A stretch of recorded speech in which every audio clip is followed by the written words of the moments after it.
Stocks both ఎక్స్చేంజెస్లో అందుబాటులో ఉంటాయని ఆయా టైమింగ్స్లో మీరు వెళ్ళి ట్రేడ్ ఇన్వెస్ట్మెంట్ చేయొచ్చు. కొన్ని నష్టపోయేవాడు ఎప్పుడు ఏదో ఒకటి చెప్తాడు. ఓకే, నష్టపోయే వ్యక్తి ఎప్పుడు ఏదో ఒకటి ఎవరి కోసమో బ్లేమ్ ఏదో ఒకటి వేస్తారు, కామన్. బట్ ఒకే ఒక ఫీల్డ్ మై ఫ్రెండ్స్ ఈరోజు ఇండియాలో కాదు ప్రపంచవ్యాప్తంగా ఉందండి. అదే ఏంటంటే ఏ రిజర్వేషన్స్ ఏ విఐపి కల్చర్ లేకుండా కేవలం మన టాలెంట్ మన నాలెడ్జ్ మీద ఎవరికి సెల్యూట్లు కొట్టకుండా ఎవరి దగ్గర చెంచాగిరి చేయకుండా నిజాయితీగా మీరు ఉంటే లీగల్గా డబ్బులు సంపాదించే అవకాశం ఉన్న ఫీల్డ్ ఏదైనా ఇండియాలో తెలుసా? ఏ ఫీల్డ్లో కూడా చెంచాగిరి చేయకుండా శాలరీలు కొట్టకుండా ఊరికే పొగడకుండా వాడికి ఏదో ఒక మడత పెట్టకుండా రాదు. ఒకే ఒక ఫీల్డ్ ఉంది బాబు ఇండియాలో, అదేంటండి? Stock markets. ఏంటండి? Stock markets. చాలా మంది దీన్ని సీరియస్గా తీసుకోవట్లేదు ఫ్రెండ్స్. 22 సంవత్సరాల పాటు అకాడమిక్స్ పైన టైము ఇన్వెస్ట్మెంట్ మనీ ఖర్చు పెట్టారు, వచ్చిందేదో పక్కన పెడితే నేను చెప్తుంది స్టాక్ మార్కెట్లో 22 సంవత్సరాలు స్ట్రగుల్ చేయొద్దు. అట్లీస్ట్ ఒక 3 నెలలు సీరియస్గా వాట్ ఈజ్ వాట్ అర్థం చేసి, కష్టమే, అంత సింపుల్ ఏం కాదు డబ్బులు సంపాదించడం. బట్ నేను ప్రామిస్ చేస్తాను మై ఫ్రెండ్స్, ప్రతి వ్యక్తి కూడా వన్స్ నా క్లాసెస్ కంప్లీట్ అయ్యాక ఇండిపెండెంట్గా ప్రొఫెషనల్ వేలో ట్రేడ్ చేసే అవకాశం ఉంటుంది. మీకు ఆ కమిట్మెంట్ సీరియస్నెస్ ఉండాలి. దయచేసి ఫీల్డ్ని ఇగ్నోర్ చేయొద్దు. ఈ ఫీల్డ్ ఎవడేం చెప్తే అది విని ఊరికే డబ్బులు తగలబెట్టి ఫీల్డ్ మీద విరక్తి వచ్చి వెళ్ళిపోవద్దు. దయచేసి కొంచెం అర్థం చేసుకోవడానికి ప్రయత్నించండి. ఎలాంటి ఫీల్డ్ని మనం ఇగ్నోర్ చేసాము అంటే, నాకు తెలిసి ఒక కామన్ మ్యాన్ తన కష్టం మీద తన హార్డ్ వర్క్ తన నాలెడ్జ్ తన కెపాసిటీ మీద ఇండిపెండెంట్గా కోటేశ్వరులు అయ్యే అవకాశం ఎంత దూరమైనా వెళ్ళచ్చు. కోటేశ్వరులు లక్షాధార పక్కన పెడితే, సో ఇండిపెండెంట్గా ఒక ముందుకెళ్ళే అవకాశం ఉన్న ఫీల్డ్ ఏదైనా ఉంది అంటే అది stock markets my friends. Reservations లేవు, విఐపి కల్చర్ పనిచేయదు, ఆల్ ఆర్ ఈక్వల్. ఇక్కడ రిజర్వేషన్స్ ఉన్నాయండి. చూడండి, మన సుప్రీంకోర్టు గ్రేట్ జడ్జెస్ వస్తూ ఉంటారు, హైకోర్టు జడ్జిలు సుప్రీంకోర్టు జడ్జిలు. అంటే తిరుపతి దేవస్థానంలో అసలు ముందు ఈ విఐపీలు ఏదో సుప్రీంకోర్టు జడ్జి హైకోర్టు జడ్జి సంవత్సరానికి ఒకసారి వచ్చాడు ఒక అర్థం ఉంది, సంవత్సరానికి 4 సార్లు వస్తున్నాడు ఆయన. ఇయర్లీ 4 times వస్తాడు. సుప్రీంకోర్టు జడ్జి అయితే ఎవరికి ఎక్కువ, హైకోర్టు జడ్జి అయితే ఎవరికి ఎక్కువ? నువ్వు ఇప్పుడు మీకు టీవీలో మీడియాలో ఆయన వాళ్ళ మిస్సెస్ చూపిస్తారు. తెలుసా ఎంతమంది వెళ్తారో వాడి బ్యాక్ డ్రాప్లో? ఇంచుమించు 25 నుంచి 30 మంది విఐపి కోటా నుంచి వాడితో వెళ్తూ ఉంటారు, అంటే ఆయనతో దర్శనం చేయడానికి. నువ్వు ఎవడమైతే నాకెందుకయ్యా? దేవుడి దగ్గర ఏంటి విఐపి కల్చర్? సపోజ్ నువ్వు విఐపి అవ్వచ్చు, ఒక్కసారి వస్తే సరిపోద్దయ్యా సంవత్సరానికి. నువ్వు సంవత్సరానికి 4 సార్లు వస్తున్నావు. నువ్వు ఎంత హైకోర్టు జడ్జి అయితే సంవత్సరానికి 4 సార్లు విఐపి దర్శనం కింద తిరుపతి దేవస్థానంకి వెళ్తావా? అంటే చూడండి, ఇలాంటి ఫీల్డ్ ఒకటి లేదు. ఎక్కడైతే నెపోటిజం, ఒక పార్షియాలిటీ, తొక్కటం, ఇవన్నీ కామన్ మైవర్స్. అవి లేనిది ఎక్కడండి మైపని చెప్పండి. ఇప్పుడు సపోజ్ నరేంద్ర మోడీ గారు ఫారిన్ డెలిగేట్స్తో మీటింగ్లో ఉన్నాడు. ఓకే, 3:30కి పొజిషన్ క్లోజ్ చేయలేడు, డైరెక్ట్ ఒక 10 నిమిషాలు పెంచండి, కుదురుతుందండి ఎన్ఎస్సి క్లోజ్ చేయడం 340కి? నరేంద్ర మోడీ గారు మీటింగ్లో ఉన్నారు, చాలా బిజీగా ఉన్నారు, ఇప్పుడు ఏం చేయలేడు, 10 నిమిషాలు పెంచండి అని కుదురుతున్నాడు. అట్లా all are equal. PM CM ఎవడైనా సరే, MP MLA supreme court judge high court judge ఎవడైనా సరే ఆల్ ఆర్ ఈక్వల్. అందరికీ సమానత్వంతో ఉన్న ఫీల్డ్ ఇండియాలో ఏదైనా ఉంది అంటే దట్ ఈజ్ స్టాక్ మార్కెట్స్. నిజంగా ప్రతి కామన్ మ్యాన్ కూడా అవకాశం అంటూ క్రియేట్ చేయాలనుకుంటే, చాలా మంది చెప్తారు చూడండి, నేను చాలా సిన్సియర్గా ఉంటున్నా, చాలా నిజాయితీగా ఉంటున్నా, నాకు దేవుడు కలిసి ఇవ్వట్లేదు. నిజంగా కలిసి రావాలంటే రండి స్టాక్ మార్కెట్, సిన్సియర్గా జర్నీ చేయడం స్టార్ట్ చేయండి, ఇతికలుగా ఉండండి, వర్కౌట్ అయ్యే అవకాశం ఉన్న ఫీల్డ్ ఇది. నిజంగా మీరు అంత సీరియస్ కమిట్మెంట్తో సొసైటీలో నిజాయితీగా ఉంటే మీకు ఇదే రూట్ మై ఫ్రెండ్స్. దీనికి రెస్పెక్ట్ ఇవ్వండి, ఫీల్డ్ యొక్క ఇంపార్టెన్స్ని అర్థం చేసుకోండి. దయచేసి ఇన్ఫ్లుయెన్స్ ఏదో ఒకటి చేసి వెళ్ళిపోవద్దు, అర్జెంటుగా మిస్టేక్ చేసి వెళ్ళిపోవద్దు. అంత ఇంపార్టెన్స్ ఉన్న ఫీల్డ్ మై ఫ్రెండ్స్. ఓకే, ఇక్కడ ఎవరికైనా సెల్యూట్లు కొట్టాలండి. ఉదయం 9 మార్కెట్ ఓపెన్ అయితే మీరు ట్రేడ్ చేసి ఒక 1000 రూపాయలు సంపాదించాలని ఎవరికైనా చంచగిరి కొట్టాలా? ఎవరికైనా పొగడాలా? ఏమీ లేదు మై ఫ్రెండ్స్. కొంచెం నాలెడ్జ్ పెంచుకోవాలి. అంత డబ్బులు సంపాదించడం అంత ఇంపార్టెంట్, అంత సింపుల్ ఏం కాదు, బట్ కొంచెం కష్టమే. బట్ అర్థం చేసుకుంటూ కొంచెం ముందుకు వెళ్తే వర్కౌట్ అయ్యే ఫీల్డ్. రిజర్వేషన్స్ లేవు, విఐపి కల్చర్ లేదు ఇక్కడ, తెలుసు కదా. ఈ మధ్య చూస్తూ ఉంటారు, మీకు అందరికీ అర్థమై ఉంటుంది. ఓకే, ఒక ఐఐటీలో సీట్ రావాలంటే ఓసీ క్యాండిడేట్కి, ఓకే ఎగ్జాంపుల్ ఎంసెట్లో ఓసీ క్యాండిడేట్కి 5,000 వస్తాయి అంతో, మిగతా క్యాండిడేట్స్కి 25,000 వస్తాయి అంతే. ఇంత పార్షియాలిటీయా? అంతే కదా, చూస్తున్నారండి. ఎంసెట్ 5,000 వచ్చే ఓసీ క్యాండిడేట్కి మిగతా వాళ్ళు ఉన్నారు కదా, ఇక పేర్లు ఎందుకులేండి, మిగతా వాళ్ళకి ఓకే 25,000 వస్తాయి అంత, వీళ్ళకి 5,000 వస్తాయి అంత. ఇది ఎక్కడ న్యాయం? ఇది ఎక్కడ న్యాయం? వీళ్ళకి 5,000 కష్టపడి తెస్తే అంతో, ఓకే అటువైపు 25,000 ఉన్నవాడికి కూడా ఈక్వల్ వెయిటేజ్ వస్తుంది. ఎంత కష్టపడితే 5,000 వస్తుంది ఎంసెట్లో ర్యాంక్, 25,000 చూడండి వైల్డ్ కార్డ్ ఎంట్రీలో వెళ్తున్నాడు. సో రిజర్వేషన్స్ అనేవి ఎప్పుడు కూడా మై ఫ్రెండ్స్ క్యాస్ట్ బేస్డ్ ఉంటే బాగుంటుందో, ఎవడు పేదవాడు ఉంటే ఏ క్యాస్ట్లో ఉన్నా ఇచ్చేయటం బాగుంటుందండి. రిజర్వేషన్స్ క్యాస్ట్ బేస్డ్ ఉంటాయా, లేదంటే ఏ ఏ క్యాస్ట్ ఉన్నా ప్రాబ్లం లేదు, పేదవాడికి రిజర్వేషన్ ఇవ్వాలండి. పేదవాడికి రిజర్వేషన్స్ ఇవ్వండి అయ్యా. ఏ క్యాస్ట్ అయినా, బ్రాహ్మిన్స్ లో ఉన్నారు పేదవాళ్ళు ఇచ్చేయండి, వైశ్యాస్ లో ఉన్నారు ఇచ్చేయండి, అంతే తప్ప క్యాస్ట్ బేస్డ్ రిజర్వేషన్స్ ఇండిపెండెన్స్ అయిపోయి 70 years అవుతున్న అక్కడ ఇండియాలో ఇంకా క్యాస్ట్ బేస్డ్ రిజర్వేషన్స్ వెళ్తున్నాయంటే మై ఫ్రెండ్స్ ఎంత డీప్ అంటే ఇంకా తెలిసిందే కదా. సో అన్యాయం జరిగింది ఇప్పటికీ కూడా చాలా, అంటే కొన్ని కులాలకి భయంకరమైన అన్యాయం జరుగుతుంది సొసైటీలో కదా. ఇవి రిజర్వేషన్ పెద్ద టాపిక్, బట్ ఇక్కడ రియల్ అన్యాయం ఇప్పుడు ఎవరో జరుగుతుందండి. తెలుసా ఎంత స్ట్రగుల్ అవుతున్నారో. ఓకే, ఒక ఎంసెట్ రాసే ఒక ఓసీ క్యాండిడేట్కి తెలుసా మంచి కాలేజ్లో సీట్ దొరకడం చాలా కష్టంగా ఉంది, మంచిగా చదివే వాళ్ళకి సీట్లు రావట్లేదు, అంత భయంకరం. సో ఇట్లాంటి ప్రాబ్లమ్స్ స్టాక్ మార్కెట్లో ఉన్నాయండి. స్టాక్ మార్కెట్లో మీకు ఎవరైనా ప్రాబ్లం ఉందండి? మీ క్యాస్ట్ బేస్ చేసి మీకు ఇన్కమ్, ఓకే, మీ రిలీజియన్ బేస్ చేసి ఇన్కమ్, ఓకే, మీ బ్యాక్ డ్రాప్ బేస్ చేసి ఇన్కమ్ ఉన్నాయండి ఇట్లా స్టాక్ మార్కెట్స్లో. అంత అద్భుతమైన ఫీల్డ్ మై ఫ్రెండ్స్ ఇది. సో ఇక్కడ ప్రతి కామన్ మ్యాన్ కూడా ఇది ఒక ఆయుధం లాంటిది స్టాక్ మార్కెట్. దయచేసి ఇక్కడ మిస్టేక్స్ చేయొద్దు, అర్థం చేసుకొని ముందుకెళ్తే వర్కౌట్ అయ్యే అవకాశం ఉన్న ఫీల్డ్ ఇది, దీన్ని ఇగ్నోర్ చేయకూడదు. ఇంతకు మించి నాకు తెలిసి ఒక కామన్ మ్యాన్ ఈ సొసైటీలో ఇండిపెండెంట్గా ముందుకెళ్లే ఫీల్డ్ ఏదైనా ఉంది అంటే దట్ ఈజ్ స్టాక్ మార్కెట్స్. లీగల్గా ఇంట్లో కూర్చున్నారు, ఆఫీస్లో కూర్చున్నారు, ఎక్కడైనా మీరు ఒక సొంతంగా ఆఫీస్ ఓపెన్ చేస్తుంది, ప్రొఫెషనల్గా ట్రేడ్ చేసుకున్నారు, ఎవరికి సమాధానం చెప్పాల్సిన అవసరం లేదు, సంపాదించినంత మీద ఇన్కమ్ ట్యాక్స్ కడితే సరిపోతుంది.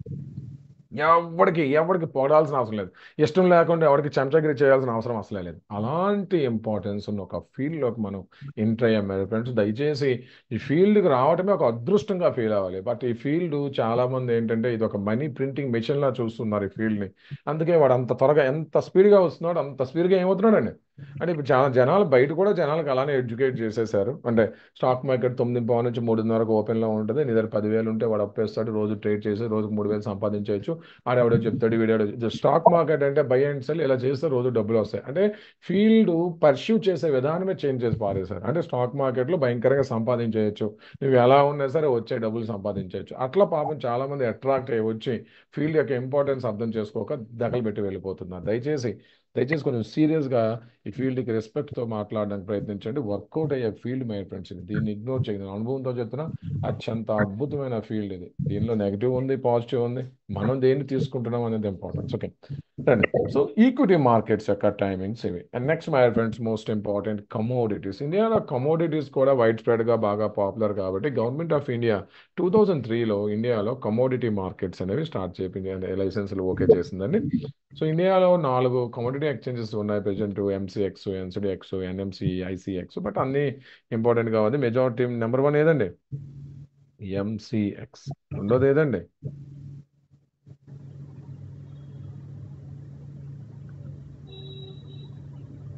సో మై ఫ్రెండ్స్ ఎంసీఎక్స్ అంటే మల్టీ కమోడిటీ ఎక్స్చేంజ్. సార్ మరి ఈ రెండింటిలో ఇంపార్టెంట్ ఎలా అయితే మీరు ఎన్ఎస్సి బిఎస్సిలో చెప్పారు, ఎన్ఎస్సిలో చేయండి బాగుంటుంది, మరి ఈ రెండింటిలో ఇంపార్టెన్స్ ఏంటి? దట్స్ వెరీ ఇంపార్టెంట్ అండి. రండి. ఎంసీఎక్స్లో non agri commodities. Non agri అంటే ఈ నాన్ అగ్రి కమోడిటీస్ ఏమవుతాయండి? క్రూడ్ ఆయిల్, గోల్డ్, సిల్వర్, ఇవన్నీ నాన్ అగ్రి. అంటే ఎంసీఎక్స్లో నాన్ అగ్రి కమోడిటీస్లో వాల్యూమ్స్ ఎక్కువ జరుగుతూ ఉంటాయి. అదే NCDEX national commodity derivatives exchange అనుకోండి, agri commodities like menthol, cardamom, కపాసు, గోర్గావ్ ఇట్లాంటి అగ్రి కమోడిటీస్లో ఎన్సిడిఎక్స్లో వాల్యూమ్స్ ఉంటాయి. క్రూడ్ ఆయిల్లో మీరు ట్రేడ్ చేయాలి, గోల్డ్లో ట్రేడ్ చేయాలన్నప్పుడు ఎంసీఎక్స్లో ట్రేడ్ చేయాలి. మెజారిటీ బ్రోకర్స్ ఎంసీఎక్స్ అయితే ఇస్తున్నారు. ఇండియాలో ఎక్కువ నాన్ అగ్రి కమోడిటీస్లో ట్రేడ్ చేస్తుంటాం. ఓకే ఎనీహౌ, సో రెండు అందుబాటులో ఉన్నాయని. ఎంసీఎక్స్లో అగ్రి కమోడిటీస్ కన్నా నాన్ అగ్రి బాగుంటాయి, ఎన్సిడిఎక్స్లో నాన్ అగ్రి కమోడిటీస్ భయంకరంగా ట్రేడ్ అవుతుంటాయి. అంటే కమోడిటీ మార్కెట్స్ వైడ్ స్ప్రెడ్ చాలా ఎక్కువ కాబట్టి ఉదయాన్నే ఎన్ని గంటలకు ఓపెన్ అవుతాయండి ఇవి? 9 గంటలకు ఓపెన్ అవుతాయండి. ఎన్ని గంటల వరకు ఉంటాయండి? నైట్ 11:30 PM వరకు ఉంటాయి. యుఎస్లో సన్ అవుట్ ఏజ్ అంటే డే లైట్ పెరుగుతుందండి. అట్లాంటి సిచ్యువేషన్స్లో మన ఇండియాలో కమోడిటీ మార్కెట్స్ యొక్క టైమింగ్స్ చేంజ్ అవుతూ ఉంటాయి. అంటే March 2nd week to November 1st week వరకు ఆ టైమింగ్స్లో ఉంటాయి. అదే యుఎస్లో డే లైట్ పెరిగింది అనుకోండి, అప్పుడు ఏమైపోద్దంటే 11:55 వరకు ఓపెన్ చేస్తామండి. ఓకే, అంటే November 2nd week to March 1st week. Okay, ఇప్పుడు చెప్పండి బాబు, మనం ఏ జోన్లో ఉన్నామండి? ప్రెసెంట్ కమోడిటీ మార్కెట్స్ ఇండియాలో మన లోకల్ టైమింగ్స్లో ఎప్పుడు క్లోజ్ అవుతున్నాయండి? 1st జోన్, 2nd జోన్, ఏ టైమింగ్స్లో మనకు ప్రెసెంట్ ఉన్నామండి? ప్రెసెంట్ సెప్టెంబర్ మంత్ కదా, సో నవంబర్ వరకు 1st జోనే. నవంబర్ 2nd వీక్ నుంచి సెకండ్ జోన్లోకి ఆటోమేటిక్ వెళ్దాం. సో ప్రజెంట్ ఇండియాలో కమోడిటీ మార్కెట్స్ 9 ఓపెన్ అవుతాయండి, 11:30 వరకు క్లోజ్ అవుతాయి. ఇవి ఓవరాల్ ఎక్స్చేంజ్ టైమింగ్స్. బట్ ఇందులో కూడా అసెట్ క్లాస్ వైజ్ టైమింగ్స్ ఉంటాయి. అంటే ఆల్ అగ్రి ప్రొడక్ట్స్ ఉదయాన్నే 9కి ఓపెన్ అవుతాయండి. ఓకే, ఎన్ని గంటలకు క్లోజ్ అయిపోతాయండి? 5 PM అయిందంటే క్లోజ్ అయిపోతాయి బాబు. అంటే మెంతాల ఆయిల్ ఇవన్నీ. ఓకే, 95% అగ్రి కమోడిటీస్ ఓకే ఈ టైంలో క్లోజ్ అవుతాయి. ఓకే, ఇవేంటండి 95% of agri commodities. Okay, but non agri gold silver అవి ఉదయం 9 గంటలకు ఓపెన్ అవుతాయి. బట్ ఎక్స్చేంజెస్ ఉన్నంత వరకు, ఎక్స్చేంజ్ 11:30 అయితే 11:30, 11:50 అయితే 11:50 వరకు ఓకే ఈ నాన్ అగ్రి కమోడిటీస్ అనేవి ట్రేడ్ అవుతూ ఉంటాయి. సో నాన్ అగ్రి కమోడిటీస్ అన్ని ఇంటర్నేషనల్ కమోడిటీస్ కాబట్టి ఎక్స్చేంజ్ ఉన్నంత వరకు ఉంటాయండి. అగ్రి కమోడిటీస్ అని ఇండియా బేస్డ్ కాబట్టి ఉదయం 9 గంటలకు ఓపెన్ అయ్యి ఈవినింగ్ 5 అయింది అనుకోండి, అగ్రి ప్రొడక్ట్స్ అన్ని కూడా క్లోజ్ అవుతాయి. మొత్తం వ్యవస్థకి రెగ్యులేటెడ్ బాడీ ఎవరండి? ఒకప్పుడు ఎఫ్ఎంసి వాళ్ళు, అంటే ఫార్వర్డ్ మార్కెట్ కమిషన్ వాళ్ళు రెగ్యులేట్ చేశారండి. ఓకే, ఎవరు చెప్పారండి యుఎస్ టైమింగ్స్ డిపెండెంట్ అని? యుఎస్ టైమింగ్స్ మీద డిపెండ్ అయ్యామని ఎవరు చెప్పారు? యుఎస్ టైమింగ్ కూడా కన్సిడర్ చేసాం, బట్ డెరివేటివ్స్ మీకు లాజిక్ అర్థమైందండి. మీకు ఫ్యూచర్స్ అండ్ ఆప్షన్స్ క్లాసెస్ చెప్పాక ఎందుకు కమోడిటీ మార్కెట్స్ ఇండియాలో ఆ టైం వరకు ఇచ్చారో కూడా అర్థమైంది. ఓకే, కేవలం యుఎస్ మార్కెట్స్ ఉన్నాయని కాదు. ఓకే, యుఎస్ మార్కెట్ 2:30, 1:30 వరకు ఉంటాయి, అక్కడ వరకు ఉన్నాయండి, డే క్లోజ్ అయిపోతుంది కదా. అంటే యుఎస్ మార్కెట్స్ని వెళ్ళిపోదాం అని కాదు. ఇంతకీ ఒక్క నాన్ అగ్రి ప్రొడక్ట్ అయినా మన దగ్గర ఉందండి? 50% యుఎస్ మార్కెట్స్ డిపెండెంట్, బట్ 50% ఒక దానిలో కొంత లాజిక్ ఉందండి. మీకు ఫ్యూచర్స్ అండ్ ఆప్షన్స్ క్లాసెస్ చెప్పేటప్పుడు ఎందుకు కమోడిటీ మార్కెట్స్ ఇండియాలో 11:30 వరకు ఇచ్చాడు మీకు అర్థమైంది. బట్ 50% యుఎస్ మార్కెట్ బేస్ చేసే ఉంచారు. ఓకే కదా, ఎందుకు అంటే ఏ నాన్ అగ్రి ప్రొడక్ట్ అయినా ఇండియాలో ఉందండి అండర్లైన్. అంటే ఇప్పుడు గోల్డ్ పెరగడం తగ్గడం మీ చేతిలో నా చేతిలో ఇండియాలో ఉందండి బాబు. గోల్డ్ పెరగడం తగ్గడం కానీ, క్రూడ్ ఆయిల్ పెరగడం తగ్గడం కానీ, నేచురల్ గ్యాస్ తగ్గడం పెరగడం కానీ, ఏ కమోడిటీ అయినా నాన్ అగ్రి కమోడిటీ ఇండియాలో అండర్లైన్ ఉందండి. అంటే ఇండియా బేస్ చేసి ఉన్నాయండి. ఒక్క కమోడిటీ నాన్ అగ్రిలో ఒక్క కమోడిటీ లేదు. 90% కమోడిటీస్ యుఎస్, ఒక 10% ఎల్ఎంఈ మీద ఉంటాయి, లండన్ మెటల్ ఎక్స్చేంజ్ అంటే లండన్, అంతే. అంటే 90% యుఎస్ మీద ఉంటాయి. ఏ కమోడిటీ కూడా, క్రూడ్ ఆయిల్ మనతో ఉందండి బాబు. క్రూడ్ ఆయిల్ మన ఇండియాతో ఉందా లింక్ ఏమైనా? గోల్డ్, క్రూడ్ ఆయిల్, సిల్వర్లు, ఓకే, లెడ్లు, అల్యూమినియం అన్ని ఇండియా ఇంటర్నేషనల్ మైగ్రెంట్స్. ఓకే, అన్ని యుఎస్ డాలర్స్ టర్మ్స్లో ఉంటే మన రూపీలో కన్వర్ట్ చేసి ట్రేడ్ చేస్తాం. సో ఇక్కడ యుఎస్ టైమింగ్స్ కన్నా ఇంపార్టెంట్, కమోడిటీ యొక్క అండర్లైంగ్ అంతా యుఎస్తో ఉన్నాయి కాబట్టి మన మార్కెట్స్ అంతవరకు ఉంచారు. ఒక 50%. ఇంకో 50% ఏంటంటే మీకు derivatives class like futures and options చెప్పాక అర్థమైంది ఎందుకు ఇండియాలో ఈక్విటీస్ ఉంచలేదు, కమోడిటీసే ఎందుకు ఉంచారు. ఓకే, ఒకటి ఇంటర్నేషనల్ ప్రొడక్ట్స్, రెండోది డెరివేటివ్ మార్కెట్ చెప్పాక మీకు ఆ లాజిక్ అర్థమైంది ఎందుకు ఇండియాలో 9 అంటే 11:30 కొంచాల్సి వచ్చింది. ఓకే ఓకే, అంతవరకు అయితే యుఎస్ అండర్లైంగ్ ఎక్కువ ఉన్నాయి కాబట్టి యుఎస్కి దగ్గరగా ఉంచారు, అంతవరకు అర్థం చేసుకోండి. ఈ మొత్తం వ్యవస్థకి రెగ్యులేటెడ్ బాడీ ఎవరండి? ఈ మొత్తం కమోడిటీ వ్యవస్థకి రెగ్యులేటెడ్ బాడీ ఎవరండి? ఒకప్పుడు ఎఫ్ఎంసి వాళ్ళు, ఫార్వర్డ్ మార్కెట్ కమిషన్ వాళ్ళు రెగ్యులేట్ చేసేవారండి. ప్రెసెంట్ ఎవరండి? అది మెర్జ్ చేశారు సెబీతో. So commodity markets, equity markets ఈ రెండింటిని కూడా ప్రెసెంట్ సెబీఏ మేనేజ్ చేస్తూ ఉంది. Okay, and next my friends currency. Next ఏంటండి? కరెన్సీ. ఓకే, ఇప్పుడు సపోజ్ చూడండి, ఈ మధ్య చాలా మంది బిట్ కాయిన్స్ విన్నారండి బాబు? ఈ మధ్య చాలా మంది బిట్ కాయిన్స్ చెప్తున్నారు, విన్నారా? వర్చువల్ కరెన్సీస్ ఉన్నాయి కదా, ఓ రిథమ్, బిట్ కాయిన్స్, ఇవన్నీ క్రిప్టోస్. ఓకే, వాటిని వర్చువల్ కరెన్సీ అంటారు. ఓకే, సో ఈ బిట్ కాయిన్ లాంటి కరెన్సీలో కానీ లేదు అంటే ఈ మధ్య చూడండి చాలా మంది అంటే కొంతమంది షార్ట్ ఫిల్మ్స్ తీసేవాళ్ళు, యూట్యూబర్స్ చెప్తున్నారు చూడండి, ఒక్కొక్కడు యాడ్లు ఇస్తుంటాడు. మామ నాకు డబ్బులు కావాలంటే ఏం లేదు మామ, ఆక్టో ఎఫెక్స్లో అకౌంట్ ఓపెన్ చేయి, కాపీ ట్రేడ్ చేసుకో, ఎవడో ట్రేడ్ చేస్తే వాడు కాపీ చేస్తే నువ్వు డబ్బులు వచ్చేస్తాయి. యాడ్లు విన్నారా? యూట్యూబ్ బ్యాచ్ అంతా చెప్తుంటారు చూడండి, యాడ్స్ ఇస్తూ ఉంటారు. మామ నాకు డబ్బులు కావాలి, ఎవడో షణ్ముఖ్ సాయి ఎవడో ఉంటాడు కదా, షార్ట్ ఫిల్మ్లు తీస్తాడు చూడండి, ఆ అబ్బాయి ఉంటాడు పుట్టిగా చెప్తా ఉంటాడు ఇదే. వాడికి ఎవడో ఫోన్ షార్ట్ ఫిల్మ్స్ ఎవరైనా చూస్తే తెలుస్తుంది, ఆ యాడ్ ఇన్లైన్లో వస్తుంది. మామ డబ్బులు కావాలంటే ఆక్టో ఎఫెక్ట్స్లో అకౌంట్ ఓపెన్ చేశారా, నీకు కాపీ ట్రేడింగ్ ఉంది, నువ్వు కాపీ చేసి డబ్బులు సంపాదించవచ్చు. ఇవి ఆ తర్వాత బినామో పేరు విన్నారండి? యాడ్లు వస్తూ ఉంటాయి బినామో అని. ఏమైనా వంటలు ప్రోగ్రామ్ చేసే వాళ్ళు కూడా చెప్తున్నారు బినామోలో అకౌంట్ ఓపెన్ చేయండి. ఈ ఫారెక్స్ అంటే USD, euro, USD China currency అవ్వచ్చు, జపాన్ నుంచి యుఎస్ అవ్వచ్చు, రకరకాల ఫారెక్స్ ఒక బైనరీ పేర్స్ అంటాం. వీటిల్లో ట్రేడింగ్ చేసి వాళ్ళే టిప్స్ ఇస్తారు, వాళ్ళని చేస్తారు. మీ 1,00,000 2,00,000 అయిపోతే 3,00,000 పెట్టాక మళ్ళీ అన్ని ఈ olympic trade, octo effects, okay, ఇవన్నీ కూడా రకరకాల పేర్లతో వచ్చేసాయి. అన్ని ఇంటర్నేషనల్ ఫారెక్స్ పేర్స్ మీద ట్రేడింగ్. మీ 1,00,000 ఎలా 2,00,000 అయిందో మీకే తెలియదు. మళ్ళీ మీరేం చేస్తారు, 1,70,000 అయిందని ఇంకో 5,00,000 తెస్తారు. ఆ 7,00,000 10,00,000 ఎప్పుడు జీరో అవుతుంది కూడా మీకు తెలియదు. అంత స్పీడ్ జరిగిపోతలేదు. కొన్ని కోట్ల మంది తగలబెట్టేస్తున్నారు. సో కాల్డ్ యాప్స్ మీరు ఏవైతే బయట వింటున్నారో అవి ఇండియాలో త్రూ జెరోదా కానీ, త్రూ సెబీ కానీ, త్రూ ఆర్బీఐ కానీ మెయింటైన్ చేస్తున్నాయండి. అంటే ఆర్బీఐ రెగ్యులేటెడ్ ఫ్రేమ్వర్క్స్ ఉన్నాయండి. సో కాల్డ్ మీ యూట్యూబ్ బ్యాచ్ల ద్వారా ఏవైతే వింటున్నా కదా, ఫారెక్స్ కోసం చెప్తున్నా, జెరోదా అప్స్టాక్ కాదు, అది రియలే. ఫారెక్స్ అకౌంట్స్ ఏవైతే యూట్యూబ్లో వాటిలో వస్తున్నాయి కదా, ఆ ఫారెక్స్ అకౌంట్స్ ఆర్బీఐ కానీ సెబీ కానీ ఎక్కడైనా రెగ్యులేట్ చేస్తున్నాయండి. ఈ olympic trade, forex trade, okay, FX forex, okay, Octa FX, Binomo, వీటిని ఎవరైనా రెగ్యులేట్ చేస్తున్నారండి ఇండియాలో? అస్సలు లేదు బాబు. 75 యాప్స్ సెబీ ఆర్బీఐ బ్యాన్ చేసింది. ఆర్బీఐ 75 యాప్స్ బ్యాన్ చేసింది బాబు. ఎవడైనా సరే ఇట్లాంటి యాప్స్లోకి వెళ్ళి తగలబెడితే అట్లీస్ట్ కంప్లైంట్ తీసుకునేవాడు, ఎవడైనా సరే బినామో చూడండి, యాడ్లు ఇస్తున్నారు కదా యూట్యూబ్ బ్యాచ్ అంతా. ఎవడైనా బినామోలో అకౌంట్ ఓపెన్ చేసి ఏదో సంపాదించి తగలబెట్టేదని సర్వనాశనం అయినా ఇండియాలో రికవరీ ఉంటుందా? అసలు కంప్లైంట్ ఎక్కడైనా ఇవ్వచ్చా? ఆర్బీఐ 75 యాప్స్ బ్యాన్ చేసి, మీరు వింటుంటారు కూడా, ఇవన్నీ చూడండి, Fin Pro X, forex, okay, FX Street, okay, చూడండి ఎన్నో వస్తాయి చూడండి, ఐ ఫారెక్స్, ఇవన్నీ డబ్బాలు, ఆక్టా ఎఫెక్స్, ఒలింపిక్ ట్రేడ్. అసలు సెబీ వీటిని ఒప్పుకుంటుందండి? ఆర్బీఐ 75 యాప్స్ను బ్యాన్ చేసింది. సో ఎవడైతే ఇండియన్ ఫారెక్స్ అని చెప్పి అకౌంట్లు ఓపెన్ చేసి విచ్చలవిడిగా ట్రేడ్ చేస్తున్నాడు, తగలబెడితే రికవరీ ఎక్కడైనా ఉంటుందా? అట్లీస్ట్ కంప్లైంట్ అయినా ఎవరు తీసుకుంటాడండి?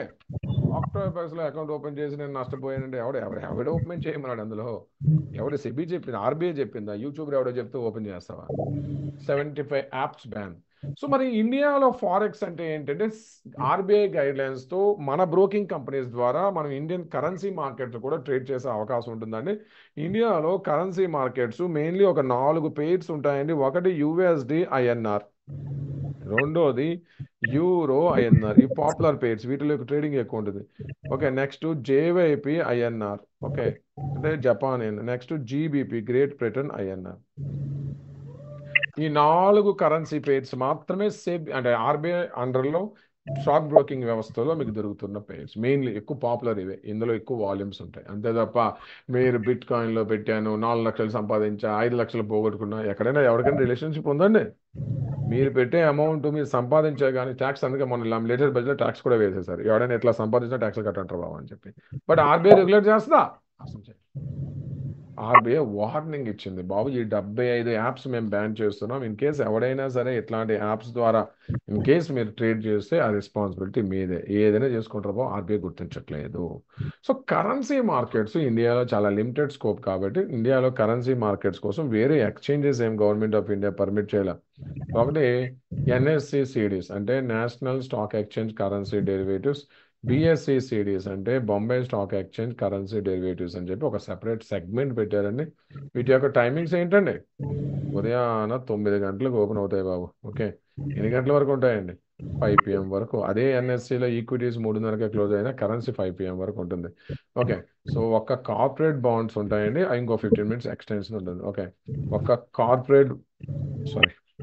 కరెన్సీ కార్పొరేట్ కింద డెట్. సో ఎంత అండి? 9 గంటలకు ఓపెన్ అవుతాయండి, 5 గంటల వరకు ట్రేడ్ అవుతుంది, అంతే. ఇంకా అంత 5 గంటలకు ఆటోమేటిక్ క్లోజ్ అవుతుంది, మళ్ళీ రేపు 9 గంటలకు స్టార్ట్ అయితే ఎట్లా ఉంటుంది? ఈ మొత్తం వ్యవస్థకి రెగ్యులేటర్ బాడీ అండి. కరెన్సీ మార్కెట్స్కి ఇండియాలో రెగ్యులేటర్స్ ఎవరండి? ఫ్రెండ్స్, కరెన్సీ మార్కెట్స్కి ఇండియాలో రెగ్యులేటెడ్ బాడీ ఎవరు మేనేజ్ చేస్తూ ఉంటారండి? సెబీ చేయలేదా? సెబీ గైడ్లైన్స్ ఇస్తుంది అంతే.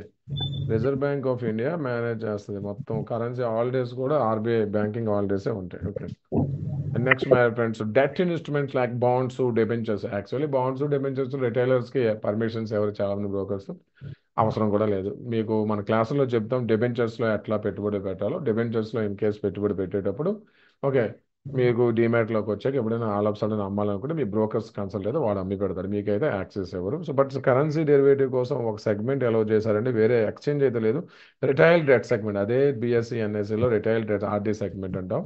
ఇవి కూడా ఉదయాన 9 గంటలకు ఓపెన్ అవుతాయండి, 5 వరకు క్లోజ్ అవుతాయి. ఒక్క కార్పొరేట్ బాండ్స్ మాత్రం ఉదయాన 9 గంటలకు ఓపెన్ అయ్యి 5:15 వరకు ఉంటాయి. ఒక్క కార్పొరేట్ బాండ్స్, మిగతావన్నీ 5 గంటలకు క్లోజ్ అవుతాయి. ఇది currency debt markets. Debt market కూడా రెగ్యులేటెడ్ బాడీ ఎవరండి? మెజారిటీ డెట్ మార్కెట్ ఇన్స్ట్రుమెంట్స్ అదంతా కూడా ఎవరు ఇష్యూ చేయాలి, ఎవరు అండర్లో రన్ అవుతుంటాయండి? ఆర్బీఐ బాండ్స్, డెబెంచర్స్, ఏవైతే డెట్ మార్కెట్ ఇన్స్ట్రుమెంట్స్ ఉన్నాయో. సో యాజ్ ఏ ఇండియన్ సిటిజన్గా ఇండియాలో ఈ 4 అసెట్ క్లాస్, ఈ 4లో 3 important: equity, commodity, currency. But first journey ఎక్కడ స్టార్ట్ చేయాలండి ఫ్రెండ్స్? జర్నీ ఎక్కడ స్టార్ట్ చేయాలి చెప్పండి?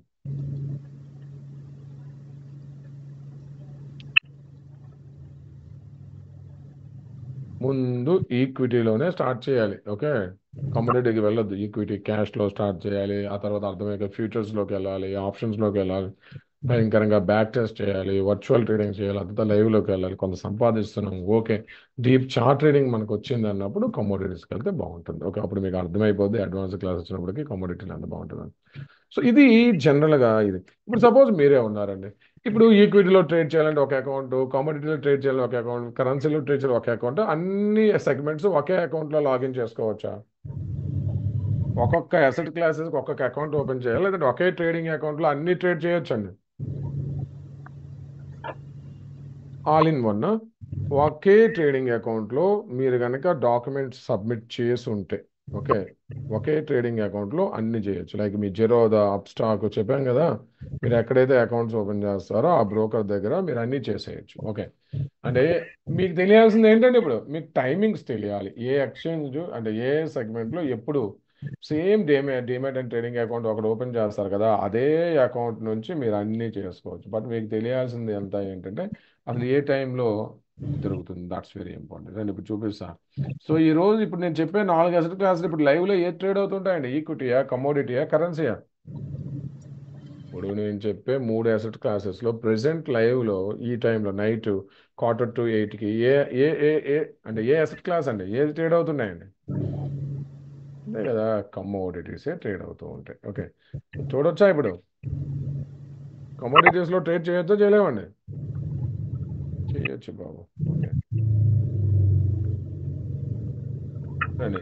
సో మీరు ఆయా అకౌంట్స్లో, ఆయా సెగ్మెంట్స్లో కనుక పర్మిషన్స్ తీసుకుంటే, అంటే డాక్యుమెంట్ స్టార్టింగ్ డేస్లో చాలామంది అన్ని టిక్ చేసిన అంటే equity, commodity, equity futures, options, mutual funds చాలు. లేదు సార్ నేను కమోడిటీ అంటే టిక్ చేయండి, బట్ 6 నెలలు ట్రేడ్ మళ్ళీ డీయాక్టివేట్ అయిపోతుంది, మళ్ళీ యాక్టివేట్ చేసుకోండి. ఎనీహో, సో స్టార్టింగ్ డేస్లో అన్ని అవసరం లేదు. బట్ ఇప్పుడున్న పొజిషన్లో చూడండి, సేమ్ ట్రేడింగ్ అకౌంట్లు నేను అన్నీ చేయొచ్చు. సపోజ్ నేను ఇన్ఫోసిస్ క్యాష్ మార్కెట్లో బై చేయొచ్చు, ఇన్ఫోసిస్ ఫ్యూచర్స్ బై చేయొచ్చు. ఓకే, అదేవిధంగా క్రూడ్ ఆయిల్ నేను కమోడిటీలో కనుక ఇచ్చి ఉంటే నేను క్రూడ్ ఆయిల్లో చూడొచ్చు, లైవ్లో ట్రేడ్ అవుతుంది. క్రూడ్ ఆయిల్ లైవ్లో ఉందా? అప్డేట్ అవుతుందండి క్రూడ్ ఆయిల్? క్లోజింగ్గా లైవా? క్లోజింగ్గా లైవ్ అండి ఇది. లైవ్ కదా, 7:48 అంటే లైవ్లో ఉంది క్రూడ్ ఆయిల్. గోల్డ్ అన్నిట్లో మీ ఇష్టం, క్రూడ్ ఆయిల్లో ట్రేడ్ చేయొచ్చు, కాపర్లో ట్రేడ్ చేయొచ్చు, మీకు ఎక్కడైతే అక్కడ ట్రేడ్ చేయటమే. కమోడిటీస్ లైవే కదా ఈ టైంలో. ఓకే, సేమ్ అదే బ్రోకింగ్ కంపెనీస్లో మీరు యూఎస్డి ఐఎన్ఆర్లో కూడా బై సెల్ చేయొచ్చు, ప్రాబ్లం ఏం లేదు. బట్ యూఎస్డి ఐఎన్ఆర్ ఇప్పుడు లైవా, క్లోజ్ అయిపోయిందా? యూఎస్డి ఐఎన్ఆర్ లైవ్లో ఉందా, క్లోజ్ అయ్యిందండి? ఇంకెక్కడ లైవ్ ఉందా? 5 గంటలకే క్లోజ్ అయింది కదా. సబ్జెక్ట్ అర్థమవుతుందా? అన్నీ బట్ మనం బాండ్ మార్కెట్లో మాత్రం ట్రేడ్ చేసే అవకాశం ఉండదు. ఓకే, అంటే మీకు ఆ సెగ్మెంటే యాక్టివ్ చేయరు బాండ్స్ ఇవి. బాండ్ మార్కెట్లో మనం ట్రేడ్ చేసే అవకాశం ఉండదండి. ఓకే, చాలా బాండ్స్ లిస్టింగ్ అయి ఉంటాయి, మీకు ఆ సెగ్మెంట్ యాక్టివ్ చేయరు అంతే. అర్థమవుతుందా? అసలు మీకు చెప్తా, డెబెంచర్స్ క్లాస్ వచ్చినప్పుడు మనం డెబెంచర్స్లో పెట్టుబడి పెట్టవచ్చు. అవి మ్యూచువల్ ఫండ్లో, అంటే మ్యూచువల్ ఫండ్లో అని డెబెంచర్స్. ఓకే, మీకు డిమాట్ అకౌంట్లోకి వచ్చాక మీరు ఎప్పుడైనా అమ్మాలి అనుకుంటే అమ్ముకోవచ్చు. ఓకే, సో ఒక్కొక్క అసెట్ క్లాసెస్కి ఒక్కొక్క అకౌంట్ కాదు, all in one okay trading account. మీకు ఇప్పుడు తెలియాల్సిందల్లా చార్ట్ ట్రేడింగ్ పైన డీప్ నాలెడ్జ్ ఉండాలి. ఆయా టైమింగ్స్ మీకు గుర్తుంటే ఆయా టైమింగ్స్లో ఆయా అకౌంట్లో ఆయా సెగ్మెంట్స్లోకి వెళ్ళి నీట్గా ట్రేడ్ చేసే అవకాశం ఉంది. ఇది types of asset classes, listing exchanges and timings right now in India. ఇది బాబు, ఈ టాపిక్ పైన డౌట్స్ ఉన్నాయా? ఫ్రెండ్స్, నేను చెప్పే ఈ టాపిక్ పై ఏమైనా డౌట్స్ ఉన్నాయా? అందరికి అర్థమైనాయా?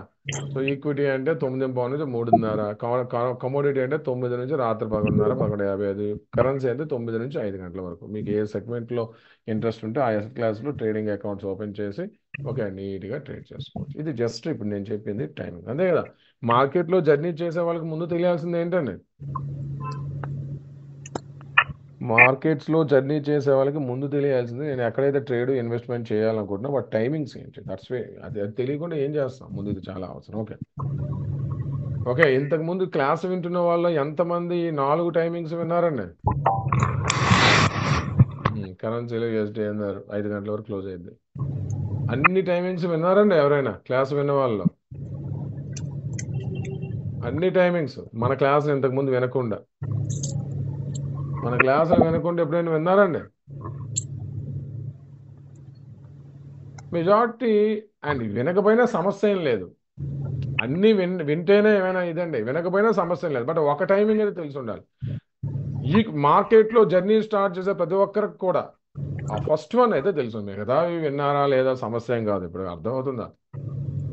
ఇప్పుడు నాకు ఒక ఫీల్డ్లో నాలెడ్జ్ ఉందండి సపోజ్ అనుకుందాం, అదేవిధంగా నాకు ప్రతి ఫీల్డ్లో నాలెడ్జ్ ఉండాల్సిన అవసరం ఉందండి. నేను ఏ ఫీల్డ్లో ఉండాలని అనుకుంటున్నానో ఆ ఫీల్డ్లో నాకు నాలెడ్జ్ కావాలి, మిగతా వాటికి నాకు ఏం పనిగా. ఓకే అర్థమవుతుందండి. 5:15 వరకు ఉంటాయండి corporate bonds like LNT finance debentures, Tata motors debentures ఉంటాయి కదా, కార్పొరేట్ బాండ్స్ అవి. ఓకే కార్పొరేట్ కంపెనీస్ ఇచ్చే బాండ్స్ 5:15 వరకు ట్రేడ్ అవుతుంటాయి. మిగతా బాండ్స్ అన్ని కూడా డిబెంచర్స్ బాండ్స్ 5 గంటలకు క్లోజ్ అయిపోతాయి. క్లారిటీ అర్థమైందా? రండి. And next my friends, world markets or global markets or international markets. Okay ప్రతి ఇండియాలో స్టాక్ మార్కెట్లో జర్నీ చేసే ప్రతి వ్యక్తికి కూడా ఈ global markets or world markets అంటే ఏంటి, సో వీటి కోసం ఫోకస్ చేయకుండా జర్నీ చేసేయచ్చండి.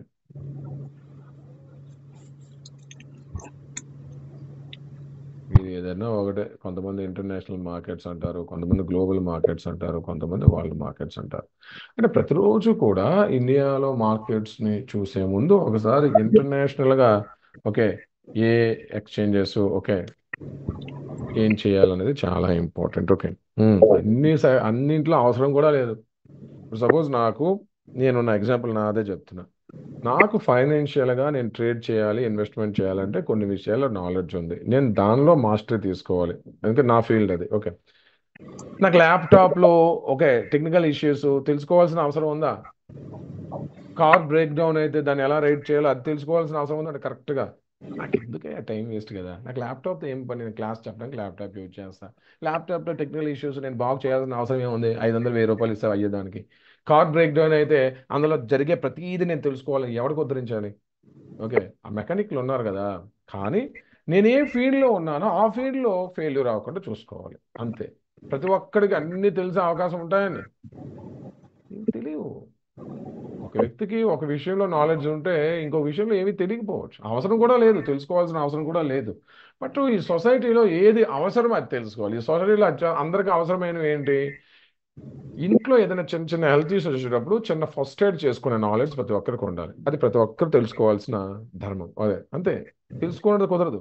బేసిక్ ఫస్ట్ ఎయిడ్ అంటే ఇంట్లో ఆల్ ఆఫ్ సడన్ వామిటింగ్స్ అవుతున్నాయి పిల్లలకి, ఆ బేసిక్ ఫస్ట్ ఎయిడ్ ఏంటి? ఇంట్లో ఫీవర్ వచ్చింది పిల్లలకి, ఆ బేసిక్ ఫస్ట్ ఎయిడ్ ఏంటి? ఇంట్లో ఏదో అవుతుంది అంటే బేసిక్ ఫస్ట్ ఎయిడ్ చేసేంత నాలెడ్జ్ కంపల్సరీ ప్రతి ఇండియన్ స్టూడెంట్ కూడా తెలుసుకోవాలి. అంటే ఒక డాక్టర్తో ఎవరితో పరిచయం అంటే మెల్లమెల్లగా వస్తుంది. రెండోది బేసిక్ ఫైనాన్షియల్, అంటే నేను డబ్బులు సంపాదిస్తున్నాను, ఒక 50,000 నెలకు మిగులుతుంది, దీన్ని ఎక్కడ పెట్టాలి, ఓకే ఎందులో పెడితే బాగుంటుంది, ఓకే అట్లాంటి బేసిక్ ఇన్ఫర్మేషన్ అని తెలుసుకోవాలి. అందులో పెట్టేటప్పుడు అవి చూసుకోగలుగుతున్నానా, ట్రాక్ చేయగలుగుతున్నానా ఆ నాలెడ్జ్. ఎందుకంటే మిగతావి నాలెడ్జ్ ఉన్నా లేకపోతే పెద్ద ప్రయారిటీ కాదు.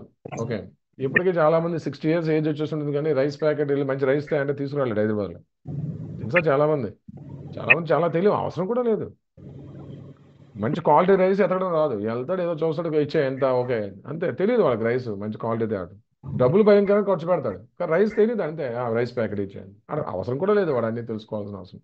అర్థమైందా? సేమ్ అదేవిధంగా స్టాక్ మార్కెట్లో కూడా అన్నీ తెలుసుకోవడం అవసరమా? డబ్బులు సంపాదించాలంటే ఏది కరెక్ట్గా తెలుసుకుంటే డబ్బులు సంపాదిస్తామో, కరెక్ట్గా ఉంటామో అది తెలుసుకుంటే చాలా. ఇది ఒక big ocean my friends. Okay, stock markets కూడా బిగ్ ఓషన్ అండి. ఇందులో కూడా ప్రతిదీ తెలుసుకోవాల్సిన అవసరం లేదు. ఏది అవసరం దానికన్నా కొంచెం ఎక్కువ తెలుసుకుంటే సరిపోతుంది. ఓకే అండ్ వెళ్దాం my friends. So global markets, world markets అనేటప్పుడు మనం ఏ కంట్రీస్, ఏ జోన్స్ చూస్తే బాగుంటుంది? సో గ్లోబల్ మార్కెట్ అనగానే మీకు ముందు గుర్తు రావాలి, ఎవరికి చూడాలండి? గ్లోబల్ మార్కెట్ అనగానే మన పెద్ద ఎవడండి? స్టాక్ మార్కెట్కే కాదు, అన్నిటికీ ఫస్ట్ ఏ జోన్ చూడాలి ఫ్రెండ్స్?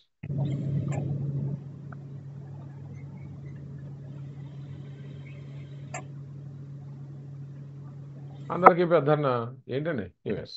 సో ముందు యుఎస్ మార్కెట్స్ని చూడాలి. ఆ తర్వాత ఎవడండి?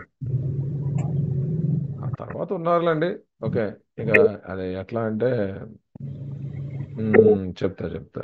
కాంగ్రెస్ పార్టీలో ఒక ఆయన ఉంటాడు చూడండి, హిమాయత్ నగర్లో ఉంటాడు, పెద్ద ఆయన, హనుమంతరావు. పేరు విన్నారండి? ఏంది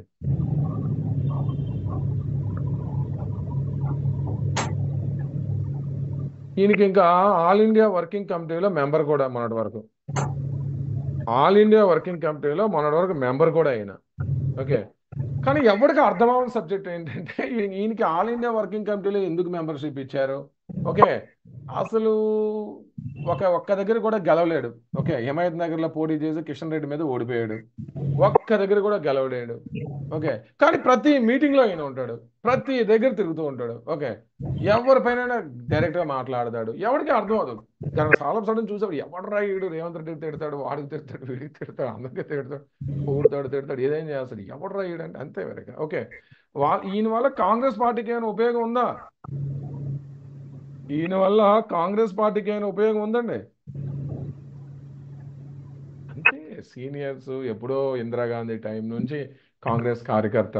ఓకే, నడుస్తుంది బండి, అట్లా ఇచ్చేశారు. ఉపయోగం ఉందా లేదా పక్కన పెట్టండి. అట్లా అంటే ఆ హోదా అలా మెయింటైన్ అవుతుంది. సేమ్.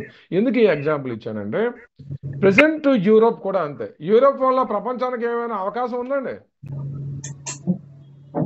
ఫ్రెండ్స్? ప్రెసెంట్ ఉన్న యూరోపియన్స్ వల్ల ప్రపంచానికి ఒక్క విషయంలోనే పాజిటివ్ జరుగుతుందా? ప్రపంచంలో ప్రెసెంట్ అత్యంత సోంబేరు బ్యాచ్ ఎవడైనా ఉన్నాడంటే యూరోపియన్స్. ఓకే, ఎవరు ఫీల్ అవ్వద్దా? దయచేసి మన ఇంట్లో వాళ్ళు ఎవరైనా యూరోప్ వెళ్తారంటే ఆపని చెప్పండి. ఈ జర్మనీలు, యూకేలు వెళ్తారంటే ఆపమని చెప్పండి, వెళ్ళొద్దని చెప్పండి దయచేసి. ఓకే, ప్రపంచంలో అత్యంత సోంబేరు బ్యాచ్ చెప్పే కదా, కాంగ్రెస్ లో విహెచ్ ఎలాగో ఈ ప్రెసెంట్ ప్రపంచానికి యూరోప్ అంతా. ఓకే, ఇండియాని, చైనాని ఇన్ఫ్లుయెన్స్ స్టేజ్లో ఉన్నాయండి యూరోపియన్స్ ఎవరైనా? మొన్న ఎలక్షన్స్ లో ఈ రిషి సోనాక్ ఓడిపోయి ఇంకొక ఎవడో అయ్యాడు. ఇండియన్ మార్కెట్స్ ఎఫెక్ట్ అయినాయండి. రిషి సోనాక్ ఓడిపోయి ఇంకొకటి అయ్యాడు కదా, ఎవడో కొన్ని గోటంగాడ, పేరు కూడా మనకు అవసరం లేదు. వీడి వల్ల మనకేమైనా ఎఫెక్ట్ అయ్యిందండి? అంటే యూకేలో ఎలక్షన్స్ రిజల్ట్ వచ్చాక స్టాక్ మార్కెట్స్ ఇండియాలో ఏమైనా చేంజ్ అయినాయా? ఏమో, అసలు పట్టించుకోలే మనం. ఎవడరా నువ్వేంది మాకు. ఇంకా అద్భుతం ఏంటో తెలుసా, చాలా మంది ఈ రిషి సోనాక్ ప్రైమ్ మినిస్టర్ రాగానే ఎట్లా ఫీల్ అయ్యారంటే ఇండియన్ సంతతికి చెందిన వాడు అయ్యాడు కాబట్టి ఇండియాకి చాలా ప్లస్. నిజంగా చెప్పండి, వాడి వల్ల మనకు ఒక్క విషయంలో ప్లస్ జరిగిందా? ఈ రిషి సోనాక్ వల్ల ఒక్క విషయంలో కూడా ఇండియన్స్ కి ప్లస్ జరిగిందా? ఇంకా నష్టం తప్ప లాభం అయితే జరగలే. చాలా మంది ఏం ఫీల్ అవుతున్నారంటే మన ఇండియన్స్ వాళ్ళు, ఇప్పుడు చూడండి అమెరికాలో ప్రెసిడెంట్ క్యాండిడేట్ ఆమె పోటీ చేస్తుంది కదా, కమలా హ్యారిస్. ఆమె వల్ల మనకేమైనా ఉపయోగం ఉంటుందా రేపు ఫ్యూచర్లో? వీళ్ళ వల్లే నష్టం ఎక్కువ. ఈవెన్ డొనాల్డ్ ట్రంప్ మనకు మంచిది, బట్ వీళ్ళ వల్ల నష్టమే. ఇండియన్ సంతతి వల్లే మనకు సర్వనాశనం. వీళ్ళే మనకు నష్టం చేకూరుస్తారు. వీళ్ళు అవసరం లేదు మనకు అసలు.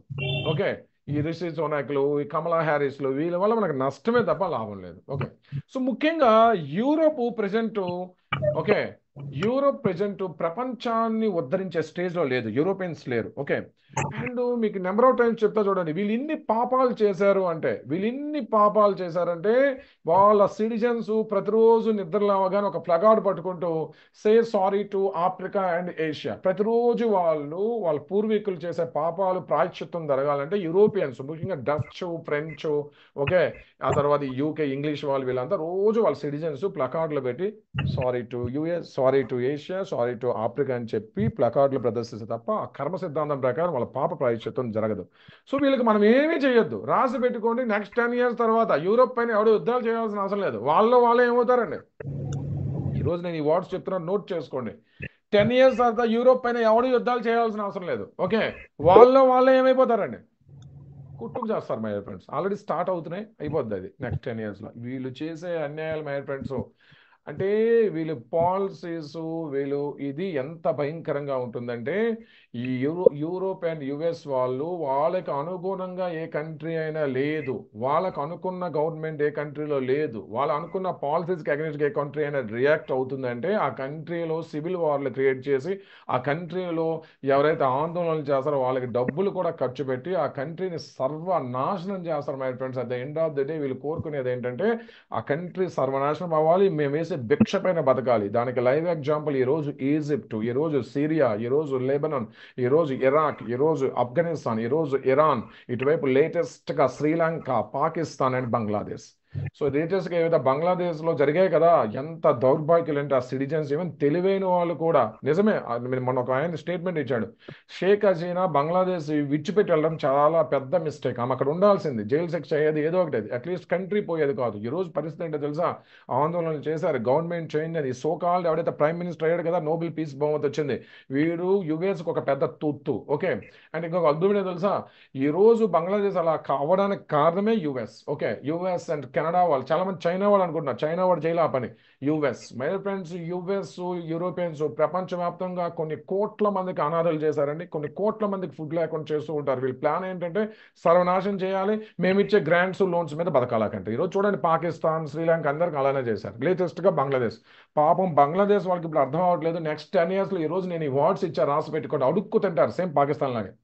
బంగ్లాదేశ్ వాళ్ళకి ఆ పౌరుషంలో మేమేదో షేక్ హసీనాకి దించామనుకుంటారు, బాబు ఎంత క్రైసిస్ లోకి వెళ్తారంటే తట్టుకోలేరు ఆ క్రైసిస్ ని. ఈడెవడో అయ్యాడు చూడండి నోబెల్ ప్రైజ్, వీడి వల్ల అవ్వదు మై ఫ్రెండ్స్. వీళ్ళంతా యుఎస్ తొత్తులు. సేమ్ ఆఫ్ఘనిస్తాన్ ఏమైనా జరిగిందండి? 10 years యుఎస్ వాళ్ళు కంట్రోల్లో పెట్టుకున్నారు ఆఫ్ఘనిస్తాన్, ఏమైనా చేశారా? ఇరాక్ ఆల్మోస్ట్ 15 years అవుతుంది ఇరాక్ ని కంట్రోల్ చేశారు, ఇరాక్ అయినా ముందుకెళ్ళిందా? సర్వనాశనం చేసి వదిలేరు బాబు. వీళ్ళు ఎక్కడెక్కడికి వెళ్తారు ఆ కంట్రీని సర్వనాశనం చేస్తారు. ఓకే, చాలా మంది బంగ్లాదేశ్ వాళ్ళకి అర్థం అవ్వట్లేదు, ఏదో సాధించాం మేము షేక్ హసీనాకి దించాం అనుకుంటున్నారు మై ఫ్రెండ్స్. ఇప్పుడు నిజంగా చెప్పండి, బంగ్లాదేశ్ లో కొత్త కంపెనీస్ ఏమైనా ఇక పెట్టుబడులు పెట్టడానికి వెళ్తాయండి? అంటే ఒక గవర్నమెంట్ ఇలా కూడా చేంజ్ అవ్వచ్చు అని కొత్త లెసన్ చూపించారు ప్రపంచానికి. బంగ్లాదేశ్ ఏం చూపించిందంటే ప్రపంచంలో గవర్నమెంట్స్ ఎట్లా కూడా చేంజ్ అయిపోవచ్చు మిడ్ నైట్ లో. సో అట్లాంటి కంట్రీస్ కి ఫారెన్ ఇన్వెస్ట్మెంట్ వెళ్తుందా? చెప్పండి బాబు, నిజంగా చెప్పండి, ఫారెన్ ఇన్వెస్ట్మెంట్ బంగ్లాదేశ్కి వెళ్తుందా? వాళ్ళు ఏదో సాధించాం అనుకుంటున్నారు, వాళ్ళకి ఎప్పటికీ తెలియని విషయం ఏంటంటే, బంగ్లాదేశ్ వాళ్ళకి తెలియని విషయం ఏంటంటే తన చెట్టుని వాళ్ళే ఏం చేశారండి, బంగ్లాదేశ్ వాళ్ళు తమ నేడిని వాళ్ళు ఏం చేశారండి, కొట్టుకున్నారు మై ఫ్రెండ్స్, సర్వనాశనం చేసి పారేశారు ఈ రోజు కంట్రీని. ఈ సిగ్గు లేకుండా ఈ రోజు ఇండియాలో కొంతమంది ఆపోజిషన్ లీడర్లు చెప్తున్నారు బంగ్లాదేశ్ లో అయ్యే గతే నరేంద్ర మోడీకి పడదు. నరేంద్ర మోడీకి పడుతుందో పడదు, నరేంద్ర మోడీ మంచివాడ చెడువాడ పక్కన పెట్టాయా, నువ్వు ఇండియా కోసం ఇట్లా మాట్లాడుతున్నావు అంటే నిజంగా చెప్పడం ఇట్లాంటి లీడర్లకు ఏం చేయాలండి? నువ్వేం కోరుకుంటున్నావయ్యా, సివిల్ వార్ జరగాల ఇండియాలో? ఏం మెంటాలిటీ అనేది? ఇట్లాంటి ఈ మధ్య కొంతమంది ఆపోజిషన్ లీడర్ కూడా చెప్తూ ఉన్నారు, అంటే ఎంత దౌర్భాగ్యం అర్థం చేసుకోండి మై ఫ్రెండ్స్. ఇండియా ఎప్పుడైనా అట్లా జరిగిద్దండి? ఇండియాలో ఎప్పటికైనా అట్లా జరుగుతుందా? ఇండియాని ఎవడైనా వచ్చి చేసేయచ్చా? మర్చిపోండి మై ఫ్రెండ్స్. ఓకే, ఎప్పటికీ జరగదు. ఎందుకంటే మై ఫ్రెండ్స్, ఇండియాలో కొన్ని ఇన్ఈక్వాలిటీస్ ఉన్నాయి, అది నిజమే. కొంతమందికి అన్యాయం జరుగుతుంది, మేబీ అది కూడా నిజం అవ్వచ్చు. బట్ ఇండియన్స్ నాకు తెలిసి ఇంత అగ్రెసివ్గా, ఓకే, అంటే అట్లా అంటే తన నీడని తన, నాకు తెలిసి పోగొట్టుకోరు అనుకుంటా. ఓకే, ఇండియాలో ఎప్పటికీ అవి ఎక్స్పెక్ట్ చేయొద్దు. ఓకే, అన్ని పాపాలండి, అన్ని పాపాలు చేశారు యూరోపియన్స్. ఓకే, అసలు ఎవరికైనా క్షమించాలి కానీ యూరోపియన్స్కి క్షమించకూడదు. ఈ ప్రపంచంలో అన్ని అన్యాయాలు చేశారు మై ఫ్రెండ్స్, రాసి పెట్టుకోండి. ఏవైతే అన్యాయం చేశారో నెక్స్ట్ 20-40 yearsలో తీరుస్తారు. ఇప్పుడు వాళ్ళ జనరేషన్స్ తీరుస్తాయి, అన్యాయం చేశారు కదా మనల్ని, ఇవన్నీ ఇప్పుడు తీరుస్తారు మై ఫ్రెండ్స్. ఒక్కొక్కసారి డౌట్ వస్తుంది, వీళ్ళకి ఇన్ని తెలివితేటలు ఎక్కడ ఉన్నాయి? సో 200 years పాటు మన ఇండియాని పరిపాలించారు యూరోపియన్స్ అంటే, నిజంగా చెప్పండి వాళ్ళ తెలివితేటలు మన చేతకాంతనమా? 200 సంవత్సరాల పాటు మన పబ్లిక్ ని, మన మన మనుషులతోనే పోలీస్ వ్యవస్థను క్రియేట్ చేసి, మన పబ్లిక్ ని మనతోనే తన్నించి, మనతోనే కొట్టిపించి, మనతోనే చంపించి 200 సంవత్సరాల పాటు వీడు రాజ్యం వెళ్ళాడు కదా, వాడి తెలివితేటలా మన చేతకాంతనం అండి? వాడి తెలివితేటలా మన చేతకాంతనమా? నేనైతే రెండో కేటగిరీ చెప్తా ఇప్పుడు. వాడి తెలివితేటల కన్నా మనకు చేత అవ్వలేదు వాడు ఎట్లా బీట్ చేయాలంటే, 200 సంవత్సరాలు పట్టింది ఇండిపెండెన్స్ తీసుకురావడానికి, ఇని ఎవరండి? సో ఇప్పుడు యూరోప్ని ఇగ్నోర్ చేయండి మై ఫ్రెండ్స్. అంటే ఎలా అంటే ఇండియాలో ప్రతి సీజన్ కూడా నాకు ఎప్పటికీ అర్థం అవుతుంది మై ఫ్రెండ్స్, వీళ్ళు చేసేవి ఎలా మర్చిపోతూ ఉంటారు. ఓకే, అసలు ఇప్పటికీ తెలుసా, ఇప్పటికీ వీళ్ళ పాలసీలన్నీ కూడా ఇండియాకి ఏంటండి, యూరోప్లో మెజారిటీ కంట్రీ పాలసీస్ ఎప్పుడు కూడా ఇండియాకి చైనాకి ఏంటండి, వీళ్ళు చూడండి మై ఫ్రెండ్స్, వాళ్ళు ఎలాంటి దరిద్రులు అంటే అవకాశం దొరికితే ఇండియాని తొక్కేద్దామనే చూస్తూ ఉంటారండి. అవకాశం దొరికితే ఇండియాని ఏదో ఒక రూట్లో పెట్టి తొక్కుదామనే చూస్తారు. అలాంటి స్టేజ్లో ఉన్నారు మై ఫ్రెండ్స్. ఇప్పటికీ వాళ్ళు వదలట్లేదు మనల్ని, ఏదో ఒక రూట్లో తొక్కుదామనే చూస్తారు. దరిద్రులు మై ఫ్రెండ్స్. ఓకే, మనం ఏమీ చేయాల్సిన అవసరం లేదు. మనం కోరుకోవాల్సింది ఏంటంటే ఆ రష్యా యుక్రెయిన్ వారు ఇంకొక 5 సంవత్సరాలు ఏమవ్వాలండి. మనం కోరుకునేది ఒకటే, నాకైతే మొహాటమే లేదు. రష్యా యుక్రెయిన్ వార్ ఇంకొక 5 years ఏమవ్వాలండి, కంటిన్యూ అవ్వాలి. దానిలో ఏముంది, కంటిన్యూ అవ్వాలి. మనకు క్రూడ్ ఆయిల్ రీజనబుల్ రేటుకు దొరుకుతుంది, మస్తు అవ్వాలి. మధ్య మధ్యలో మిసైల్స్ ఒక 10 వేస్తూ ఉండాలి యుక్రెయిన్ పైన. ఓకే, మధ్య మధ్యలో మిసైల్స్ ఒక 10 వేస్తూ ఉండాలి యుక్రెయిన్ పైన. ఓకే, సో యుక్రెయిన్ పైన మిసైల్స్ వేశారనుకోండి, క్రూడ్ ఆయిల్ ఏమైపోద్దండి, ఏముంది $80 $110కి మళ్ళీ వెళ్ళిద్ది. క్రూడ్ ఆయిల్ పెరిగితే ఎక్కువ నష్టపోయేది ఎవడండి ఇప్పుడు ప్రపంచంలో? క్రూడ్ ఆయిల్ పెరిగితే ఎక్కువ నష్టపోయేది ఎవడండి ప్రపంచంలో? అత్యంత నష్టపోయేది ప్రజెంట్ యూరోపియన్సే. ఎవడండి? వీళ్ళే నష్టపోతారు మై ఫ్రెండ్స్. ఓకే, సో వీళ్ళు మనల్ని ఇన్ఫ్లుయెన్స్ చేసే స్టేజ్లో ప్రజెంట్ లేరు. ప్రతి ఇండియన్ సిటిజన్ కూడా ప్రౌడ్గా ఫీల్ అవ్వాలి మై ఫ్రెండ్స్. వీళ్ళు చూసి భయపడాల్సిన అవసరం అసలే లేదు. అసలు యూరోపియన్స్ని చూసి మనం నేర్చుకోవాల్సింది ఏమీ లేదు. ఓకే, వాళ్ళు మనకి ఇచ్చేది లేదు, తెచ్చేది లేదు, వాళ్ళ దగ్గర నుంచి నేర్చుకునేది అసలే లేదు. ఓకే, అత్యంత త్వరలో బీట్ చేస్తున్నాం, ఆల్రెడీ బీట్ చేసాం. ఇంకా మన ముందు జర్మనీ ఒకటే ఉంది, వాడిని లేకపోతే ఎక్కడికి వెళ్తాడో తెలియదు. ఐఎంఎఫ్ గైడ్లైన్స్ ఏం చెప్తున్నాయంటే నెక్స్ట్ 2040 వరకు ప్రపంచంలో టాప్ 10 ఎకానమీస్లో ఒక్క ఏషియా నుంచే 7 ఉంటాయి. ఒక్క ఏషియా నుంచే 7 ఎకానమీస్ ఉంటాయి. యూరోప్ నుంచి జర్మనీ ఒకటి ఉంటే ఉంటుంది టాప్ 10లో, అది కూడా నాకు తెలిసి ఉండదు. నా అంచనా అయితే యూరోప్ నుంచి ఏ కంట్రీ కూడా ఉంది. సోంబేర్లు వీళ్ళు. ఈ సోంబేర్ బ్యాగ్స్తో ప్రపంచానికి అసలు పనే లేదు. ఓకే, కాంగ్రెస్ గవర్నమెంట్లో హనుమంతరావు ఎలా ఉంటాడో ఈ సోంబేర్లు ప్రపంచానికి అలా ఉంది. ఎవరు ఫీల్ అవ్వద్దా, నాకు ఎక్కడ పర్సనల్ వ్యతిరేకత లేదు మై ఫ్రెండ్స్. బట్ వీళ్ళు చేసే అన్యాయం ఏదైతే ఉందో, అంటే వీళ్ళకి యూక్రెయిన్ పైన రష్యా జాడి చేయగానే CNN ఇంటర్నేషనల్ నుంచి BBC వరకు అందరూ భయంకరంగా చెప్పారు కదా, అన్యాయం జరిగిపోతుంది, రష్యా వాడు అది చేస్తున్నాడు. మరి ఇరాక్ మీద US వాడు, ఓకే, అసలు ఏమి ఉన్నాయో లేదో కూడా తెలియకుండా, నీ పక్క స్టేట్ కూడా కాకుండా మారదాయుధాలు ఉన్నాయని చెప్పి ఆల్మోస్ట్ 1.5 year యుద్ధం చేసి ఇరాక్ని సర్వనాశనం చేసి సద్దాం హుసేన్ చంపేశారు కదా. ఇప్పుడు చెప్పండి, దాన్ని ఏమనొచ్చండి, దాన్ని సేవందామండి. ఇప్పుడు యూక్రెయిన్ పైన రష్యా దాడి మీకు అన్యాయం అనిపిస్తుంటే నీవు ఇరాక్ పైన చేసింది ఏంటి, ఆఫ్ఘనిస్తాన్ పైన చేసింది ఏంటి? ఈవెన్ ప్రెజెంట్ సిరియాలో 7 years నుంచి ఆల్మోస్ట్ 12 లక్షల మంది సిరియా సిటిజన్స్ చనిపోయారు. ఒకవైపు రష్యా గవర్నమెంట్ ఏమో గవర్నమెంట్ సపోర్ట్ చేస్తుంటే US వాళ్ళు గవర్నమెంట్ యాక్టివ్గా సివిల్ వార్ రన్ చేస్తున్నారు. ఈరోజు సిరియాలో ఆల్మోస్ట్ 12 లక్షల మంది చనిపోయారు మై ఫ్రెండ్స్. 12 లక్షల మంది, క్యాల్కులేషన్స్ లేవు. అదేంటండి సేవ అంటే? ఒక్క యుక్రెయిన్ మీద దాడి జరిగితే, అంటే మీ కలరు మీతో కలిశాడు కాబట్టి యుక్రెయిన్ మీ వాడిపైన దాడి జరిగితేనే ప్రపంచానికి నష్టం జరిగింది. ప్రపంచంలో అందరూ తిరగబడుతున్నారు రష్యాకి అగేన్స్ట్, ఆడ చేశాడు ఇది చేశాడు. మరి ఇవన్నీ జరుగుతున్నాయి ఏంటి? సిరియాలో జరిగింది ఏంటి, ఇరాక్లో జరిగింది ఏంటి, ఆఫ్ఘనిస్తాన్లో జరిగింది ఏంటి, ఈవెన్ ఇప్పుడు ఏం జరుగుతుంది ప్రపంచవ్యాప్తంగా?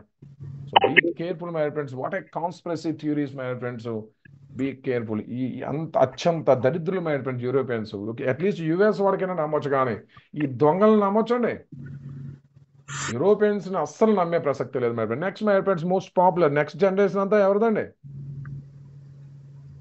ప్రపంచం ఎవరితో ఉందండి నెక్స్ట్ అంతేగా? నెక్స్ట్ యుగం అంతా ఎవరిదండి?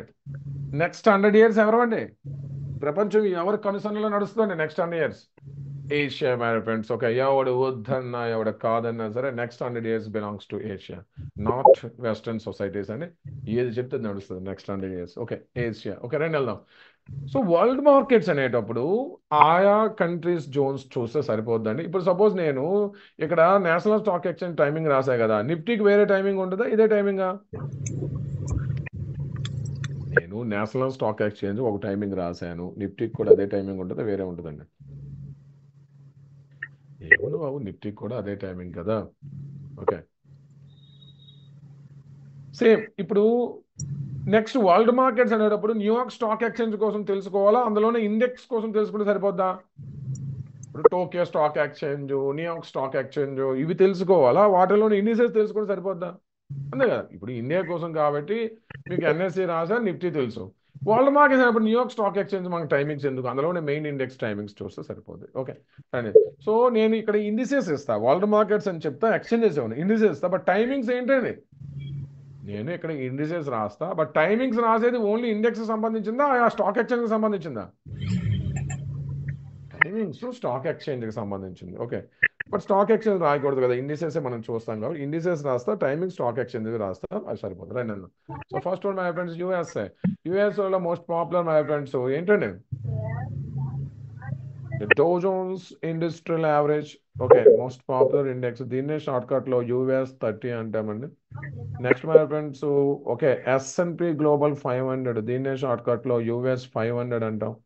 Okay, and next my friends Nasdaq. Okay, ఇందులో ఐటీ రిలేటెడ్ స్టాక్స్ ఎక్కువ ఉంటాయండి, దీనే మనం US Tech 100 అంటామండి. ఎవరైనా షార్ట్ కట్స్ ఇవి పెట్టినా కన్ఫ్యూజ్ అయిపోవద్దు. ఓకే, సో US Tech 100 అంటే నాస్డాక్, US500 అంటే S&P గ్లోబల్ 500, డౌ జోన్స్ అంటే డో మెయిన్ ఇండెక్స్ ఏదండి. ఈ నాస్డాక్స్ లో ఎక్కువ ఐటీ రిలేటెడ్ స్టాక్స్ ఉంటాయి, డో జోన్స్ S&P గ్లోబల్, ముఖ్యంగా Dow Jones plus or minus చూస్తే ఒక చిన్న క్లారిటీ. అంటే యూరోప్ లో అన్ని చిన్న చితక కంట్రీస్ ఉంటాయండి. బిగ్ ఎకానమీ ఏదండి ప్రెసెంట్ యూరోప్ లో, మొత్తం యూరోప్ కి బిగ్ ఎకానమీ ఏదండి,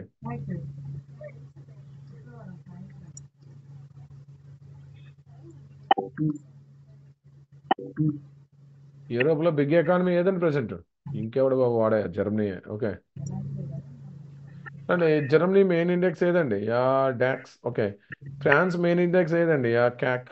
యూకే మెయిన్ ఇండెక్స్ ఏదండి, FTSE 100 అండి, FTSE గ్రూప్ వాళ్ళు మెయింటైన్ చేస్తారు. సేమ్ FTSE MIB అన్నారు అనుకోండి, ఇటలీ ఇండెక్స్, బట్ ఇక్కడ FTSE 100. And next most important, ఏషియాలో అందరికన్నా ముందు జర్నీ అంటే మార్నింగ్ ఎక్కడ అయిద్దండి, Japan. Okay, Japan Tokyo stock exchange లో మెయిన్ ఇండెక్స్ ఏదండి, Nikkei. Next most important points Hong Kong, దీని main index Hang Seng. Shanghai composite China. Okay, చైనాలో మెయిన్ ఇండెక్స్ ఏదండి, షాంఘై కాంపోజిట్.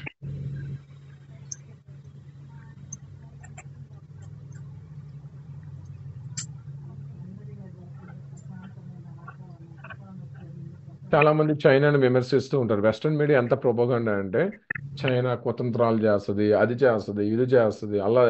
ఇంతకు చెప్పండి, చైనా వాడు నాకు తెలిసి చరిత్రలో ఎవడిపోయినా దండయాత్ర చేశాడండి. చైనా వాడు వేస్ట్ ఫెలో, అది చేస్తాడు, ఇది చేస్తాడు, కన్నింగ్ ఫెలో. ఓకే, కుతంత్రాలు చేస్తాడు, అవి చేస్తాడు, ఇవి చేస్తాడు, ప్రపంచానికి ముప్పు ఉంది, అది ఉంది, గాడిది గుడ్డు ఉంది, ఏదో సోది చెప్తా ఉంటారు. ఇంతవరకు హిస్టరీలో ఎప్పుడైనా సరే చైనా ప్రపంచాన్ని పైన ఈ యూరోపియన్స్ వెళ్ళి దండయాత్ర చేసినట్టు, ఓకే, కబ్జాలు చేసి కొన్ని ఇయర్స్ పాటు బానిసత్వంలో చైనా ఎక్కడైనా విన్నారండి? మన ఇండియన్స్ కి చైనీస్ వాళ్ళకి అసలు ఏషియాలో ఏ కంట్రీ అయినా విన్నారండి అట్లా? ఏషియాలో ఏ కంట్రీ అయినా విన్నారండి అట్లా? మనమే ముందు వెళ్ళి దాడులు చేసి ఆక్రమించి కొన్ని ఇయర్స్ పాటు మనం వాళ్ళకి బానిసలుగా చేసి బతికే అవకాశం ఎప్పుడైనా అనుభవించాం మనం? అది పాపం, మనం ఎప్పుడైనా అనుభవించామండి? మనం రివర్స్ లో వాళ్ళకి బానిసలం అయిపోయి, మనం రివర్స్ లో మన భూభాగాలను కూడా కంట్రోల్ చేసుకోలేక, ఓకే, మన భూభాగాలను కూడా కాపాడుకోలేక, వాళ్ళ దండయాత్రల్ని కాపాడుకోలేక సర్వనాశనం అయిపోయి మనం బతికాం. ఓకే, అంతే తప్ప చైనా వాడు ఈ వెస్టర్న్ యూరోపియన్స్ వాళ్ళ కబ్జాలు చేసి ఏషియాలో ఎవరికి అది లేదు. ఏషియాలో ఏ కంట్రీ కూడా అది చేయలేదు my friends. Okay, A country అది చేయలేదు. అట్లాంటి సాహసాలు ఏషియన్స్కి లేవు. అంటే మన ఇల్లునే మనం కాపాడుకోలేకపోయాం, మనం వెళ్ళి ఇంకొకటి ఇల్లు కబ్జా ఎలా చేస్తాం? మన ఇండియన్ బౌండరీసే మనం కాపాడుకోలేకపోయాం, మనం వెళ్ళి ఇంకా ఈ వెస్టర్న్ యూకేని కబ్జా చేద్దాం. ఓకే, అలా మై ఫ్రెండ్స్, ఇవి world indices. Yeah most important timings. ఈ టైమింగ్స్ ఏంటండి, ఈ టైమింగ్స్ వాళ్ళ లోకల్ కావాలా మన స్టాండర్డ్ అండి బాబు? ఈ టైమింగ్స్ ఇండియన్ స్టాండర్డ్ టైం ప్రకారం కావాలా, లేదంటే IST ప్రకారమా, లేదంటే మన లోకల్ మన టైమింగ్సా? మన ఇండియాలో అవి ఎప్పుడు ఓపెన్ అయితే తెలుసుకుంటే చాలు, వాళ్ళు ఎందుకు మనకు టైం వేస్ట్. ఓకే, మీరు ఆస్ట్రేలియా క్రికెట్ మ్యాచ్ జరుగుతుంది, ఆస్ట్రేలియా క్రికెట్ మ్యాచ్ జరిగేటప్పుడు ఏ టైమింగ్లో చూడాలనుకుంటారు? పోతే ఏం చేస్తారు? ఎందుకు టైం వేస్ట్ మళ్ళీ? ఆస్ట్రేలియా క్రికెట్ మ్యాచ్ జరుగుతుంది, ఇప్పుడు చెప్పండి ఏ టైమింగ్లో మీరు చూడాలనుకుంటున్నారు? మీరు ఎక్కడున్నారు? ఎక్కడున్నారండి? క్రికెట్ మ్యాచ్ ఆస్ట్రేలియాలో జరుగుతుంది, మీరు ఇండియాలో ఉన్నారు. ఇండియాలో ఒక్కడైనా సరే ఎప్పుడు లైఫ్లో ఇండియాలో ఏ టైంకి టెలికాస్ట్ అవుతుందని ఆలోచిస్తారా? ఆస్ట్రేలియాలో కూడా ఏ టైం టెలికాస్ట్ అవుతుందని ఆలోచిస్తారా? చెప్పండి, ఇప్పుడు రెండు టైమింగ్స్ కావాలా? ఇండియాలో ఏ టైం టెలికాస్ట్ అవుతుందో కావాలా? అవసరం ఏముంది, ఆస్ట్రేలియాలో ఏ టైం టెలికాస్ట్ అయితే నాకెందుకు దండగా, నేను ఇండియాలో ఉన్నా, ఇండియాలో ఏ టైంలో టెలికాస్ట్ అయితే ఆ టైం వెళ్ళి చూసుకుంటా. సబ్జెక్ట్ అర్థమవుతుందా? యుఎస్ మార్కెట్స్ వాళ్ళ లోకల్ టైమింగ్ ఎంత ఓపెన్ అయితే నాకెందుకు, నా లోకల్ టైమింగ్లో ఎప్పుడు అవుతుంది అది కావాలి. క్లారిటీ? అంతే కదా, మనం మన లోకల్ టైంలో ఉన్నప్పుడు వాళ్ళ లోకల్ టైంలో ఆలోచించి మీరేం చేస్తారు రండి. So my friends, US markets ఉదయాన్నే ఎన్ని గంటలకు ఓపెన్ అవుతాయండి? మన లోకల్ టైమింగ్స్, వాడిది కాదు, మన టైమింగ్స్ ప్రకారం ఎప్పుడు ఓపెన్ అవుతాయండి? 7 గంటలకు ఓపెన్ అవుతాయి బాబు. ఎన్ని గంటల వరకు ఉంటాయండి? 1:30 వరకు ఉంటాయండి. ఇది ఎవరి టైమింగ్ అండి? ఇది ఇండియన్ టైమింగా యుఎస్ టైమింగా? ఇండియన్ టైమింగ్స్లో మన టైమింగ్లో 7 గంటలకు ఓపెన్ అయితే 1:30. చెప్పే కదా, యుఎస్లో సన్ అవుటేజ్ వస్తే అందరూ సో కమోడిటీ మార్కెట్స్ మారాయి అంటే మన టైమింగ్స్ యుఎస్ మార్కెట్స్ కూడా చేంజ్ అవుతాయి. ఓకే, ఇది ఏ టైమింగ్స్ అండి, ఏ జోన్ అండి? March 2nd week to 1st week. Clarity? And second session ఉంటుందండి, 8 గంటలకు స్టార్ట్ అయ్యింది. ఓకే, ఎన్ని గంటల వరకు ఉంటుందండి? November 2nd week to March 1st week. ఇదే బాబు, ఇది టైమింగ్స్. రండి ఇప్పుడు మన లోకల్ టైమింగ్స్ అర్థమయ్యాయి కదా. ఓకే, ఇప్పుడు మన లోకల్ టైమింగ్స్ అర్థమయ్యాయి కదా, ఒకసారి వాళ్ళు కూడా చూద్దాం. ఎందుకంటే మనకు ఎప్పుడు కావాల్సింది మన లోకల్ టైమింగ్స్. బట్ ఒకసారి వాళ్ళ టైమింగ్స్లోకి వెళ్దాం రండి. Simple technique my. ఇప్పుడు సపోజ్ మనకి ఈవినింగ్ 8 అవుతుంది, 7 అవుతుంది అనుకుందాం. యుఎస్లో ఎంత అయ్యిద్దండి? రాత్రి 8 గంటలు అయ్యేటప్పుడు యుఎస్లో ఎంత అయ్యిద్ది? సెంట్రలైజ్డ్ టైమింగ్స్ నేను మాట్లాడుతుంది. ఇండియాలో సెంట్రలైజ్ అంటే న్యూఢిల్లీ, యూఎస్లో సెంట్రలైజ్ అంటే వాషింగ్టన్ డీసీ. వాళ్ళు కూడా చాలా టైమింగ్స్ డిఫరెన్స్ ఉంటాయి. ఓకే రండి. సపోజ్ సింపుల్ టెక్నిక్ చెప్తా వినండి. మనకి 7 PM అయితే వాడికి ఆబ్వియస్గా ఏమైంది బాబు? మనకి 7 PM అంటే వాడికి ఆబ్వియస్గా ఏమైపోద్ది? 7 AM అయింది. అదో పెట్టుకుండా గుర్తు. మన నుంచి వాడి టైమింగ్స్లోకి వెళ్ళేటప్పుడు సింపుల్ టెక్నిక్, మన పిఎం ఉంటే ఏఎం ఉంటే పిఎం చేసేయండి. ఫస్ట్ జోన్లో ఉంటే 2.5 hours యాడ్ చేయండి. ఇప్పుడు చెప్పండి, యుఎస్లో టైమింగ్ ఎంత అవుతుందండి? మనకి రాత్రి 7 గంటలు అయితే యుఎస్లో ఎంత అయిద్దండి? మనకి ఇండియాలో నైట్ 7 PM అయితే యుఎస్ స్టాండర్డైజ్డ్ టైం అంటే వాషింగ్టన్ డీసీ మాత్రమే, లాస్ ఏంజల్స్ కాదు, వాళ్ళకి డిఫరెన్స్ ఉంటుంది. ఉదయాన 9:30 అయింది. సేమ్ అదేవిధంగా సెకండ్ జోన్లో ఉన్నారనుకోండి, మనకి 8 PM అయితే వాడికి 8 AM అయింది. 1.5 hour యాడ్ చేయండి. అంటే డే లైట్ పెరిగితే వాడు అడ్జస్ట్ చేసుకోడు, మనమే అడ్జస్ట్ చేసుకున్నాం అంతే. ఓకే, సో యుఎస్లో మన టైమింగ్తో సంబంధం లేకుండా మార్కెట్స్ ఎప్పుడు ఓపెన్ అవుతాయండి? 9:30కి ఓపెన్ అయిపోయి యుఎస్ లోకల్ టైంలో 9:30కి మెయిన్ ఈక్విటీ ఎక్స్చేంజెస్ అని ఓపెన్ అవుతాయి కదా. రండి ఇప్పుడు చెప్పండి. సో ఇప్పుడు నైట్ మనకి ఎంత అవుతుంది? ఎగ్జాంపుల్ చూడండి, ఇప్పుడు నైట్ మనకి ఎంత టైం అవుతుందండి ఫ్రెండ్స్? ఇప్పుడు ప్రెసెంట్ నైట్ మనకి ఎంత అవుతుందండి? 8:17 అవుతుందా? చెప్పండి మరి. 8:17 మనకు నైట్ అయితే ఫస్ట్ జోన్లో ఉన్నాం కదా, యుఎస్లో ఎంత అయింది ఇప్పుడు? మనకు రాత్రి 8:17 అయింది కదా. 8:17 అంటే పిఎం కదా, యుఎస్లో ఏఎం అయిపోద్ది. ఫస్ట్ జోన్లో ఉంటే 2.5 hours యాడ్ చేయాలి. చెప్పండి బాబు, ఎంత అయిద్దండి? ఎంత అయింది?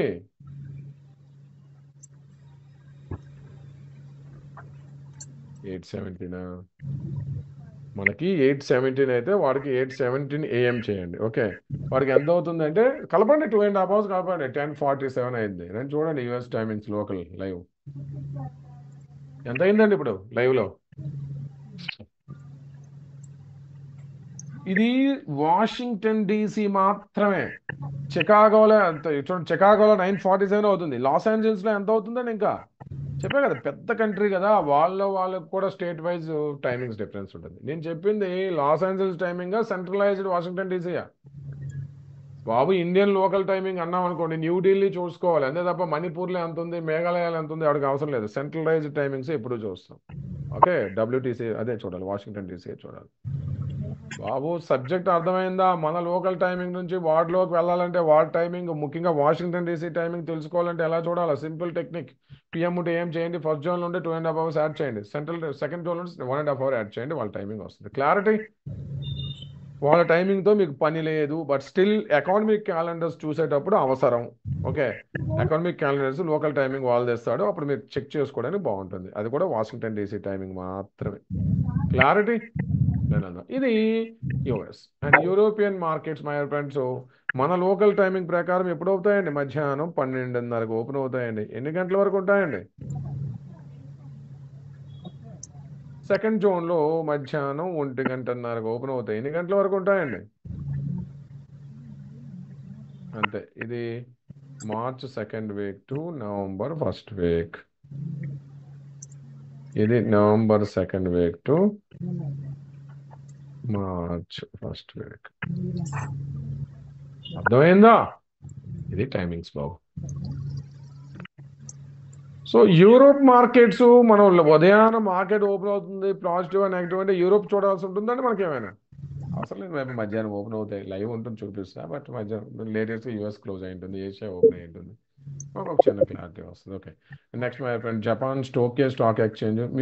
మీరేం టెన్షన్ పడద్దు బాబు, మీ నోట్లలో అన్నీ ఇచ్చామా? ఇన్ డీటెయిల్గా నోట్ ఉంటుందా? ఇండియాలో ఏ ఎక్స్చేంజెస్ ఏంటి, వాటి టైమింగ్స్ ఏంటి, రెగ్యులర్ టైమింగ్స్ ఏంటి, పోస్ట్ క్లోజింగ్ ఏంటి, బ్లాక్ డీల్ చెప్తా మీకు వస్తాయి. కమోడిటీ మార్కెట్స్ ఏంటి, కరెన్సీ ఏంటి, డెట్ మార్కెట్స్ ఏంటి, అఫీషియల్ ఎన్ఎస్సి నుంచే తీసుకున్నాం డేటా. ఓకే, ఆ తర్వాత వరల్డ్ మార్కెట్స్లో యుఎస్ ఏంటి, యూరోప్ ఎట్లా ఉంటుంది. ఓకే, ఏషియన్ మార్కెట్స్లో టోక్యో స్టాక్ ఎక్స్చేంజ్ అంటే నిక్కీ ఎప్పుడు ఓపెన్ అయ్యిద్ది. ఓకే, ఆటోమేటిక్గా అందరూ వస్తాయి బాబు. ఎవరెవరు అమౌంట్లు పే చేస్తే అందరికి వచ్చేసి ఉంటుంది బాబు. ఓకే రండి. ఆటోమేటిక్గా టోక్యో స్టాక్ ఎక్స్చేంజ్ ఎన్ని గంటలకు స్టార్ట్ అయ్యింది, ఎన్ని గంటలకు ఎండ్ అయ్యింది, హాంకాంగ్ స్టాక్ ఎక్స్చేంజ్ ఎప్పుడు. ఓకే, ఆ తర్వాత my friend Shanghai, okay, south Korea, ఇవన్నీ ఈ ఎక్స్చేంజెస్ ఎప్పుడెప్పుడు ఓపెన్ అవుతాయి, ఎప్పుడెప్పుడు క్లోజ్ అవుతాయి. ఇవన్నీ వరల్డ్ మార్కెట్స్ అండి. అంటే మనం ఉదయాన్న సపోజ్ అనుకుందాం 9 మార్కెట్స్ ఓపెన్ అవుతున్నాయి. వరల్డ్ మార్కెట్స్ అంటే మార్నింగ్ 8 o'clock ఏవి దొరుకుతాయండి? ఏషియా దొరుకుతుంది. లేటెస్ట్గా యుఎస్ క్లోజ్ అయి ఉంటుంది. దాని రిలేటివ్ ఎఫెక్ట్ అనేది ఏషియాలో కనిపిస్తుంది. దాని రిలేటెడ్ మనది ఓపెన్ అవుతుంది జనరల్గా. ఓకే, ఇప్పుడు నేను చెప్పే ఈ టైమింగ్స్ అన్నీ కూడా ఆయా ఎక్స్చేంజెస్ ఉన్నప్పుడు స్పాట్ అప్డేషన్ జరుగుతూ ఉంటుంది కదా. ఇప్పుడు సపోజ్ అనుకుందాం. ఓకే, ఇప్పుడు ఈ టైంలో ఓకే, నిక్కీ ఏదైతే జపాన్ స్టాక్ మార్కెట్ ఉంది, క్లోజ్లో ఉందా, ఓపెన్లో ఉందా? ఈ టైము రాత్రి 8:20 అవుతుంది కదా.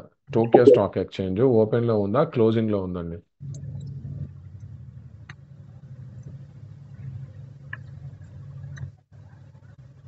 టోక్యో స్టాక్ ఎక్స్చేంజ్ ప్రెసెంట్ ఓపెన్లో ఉందా, క్లోజ్ అయ్యిందండి?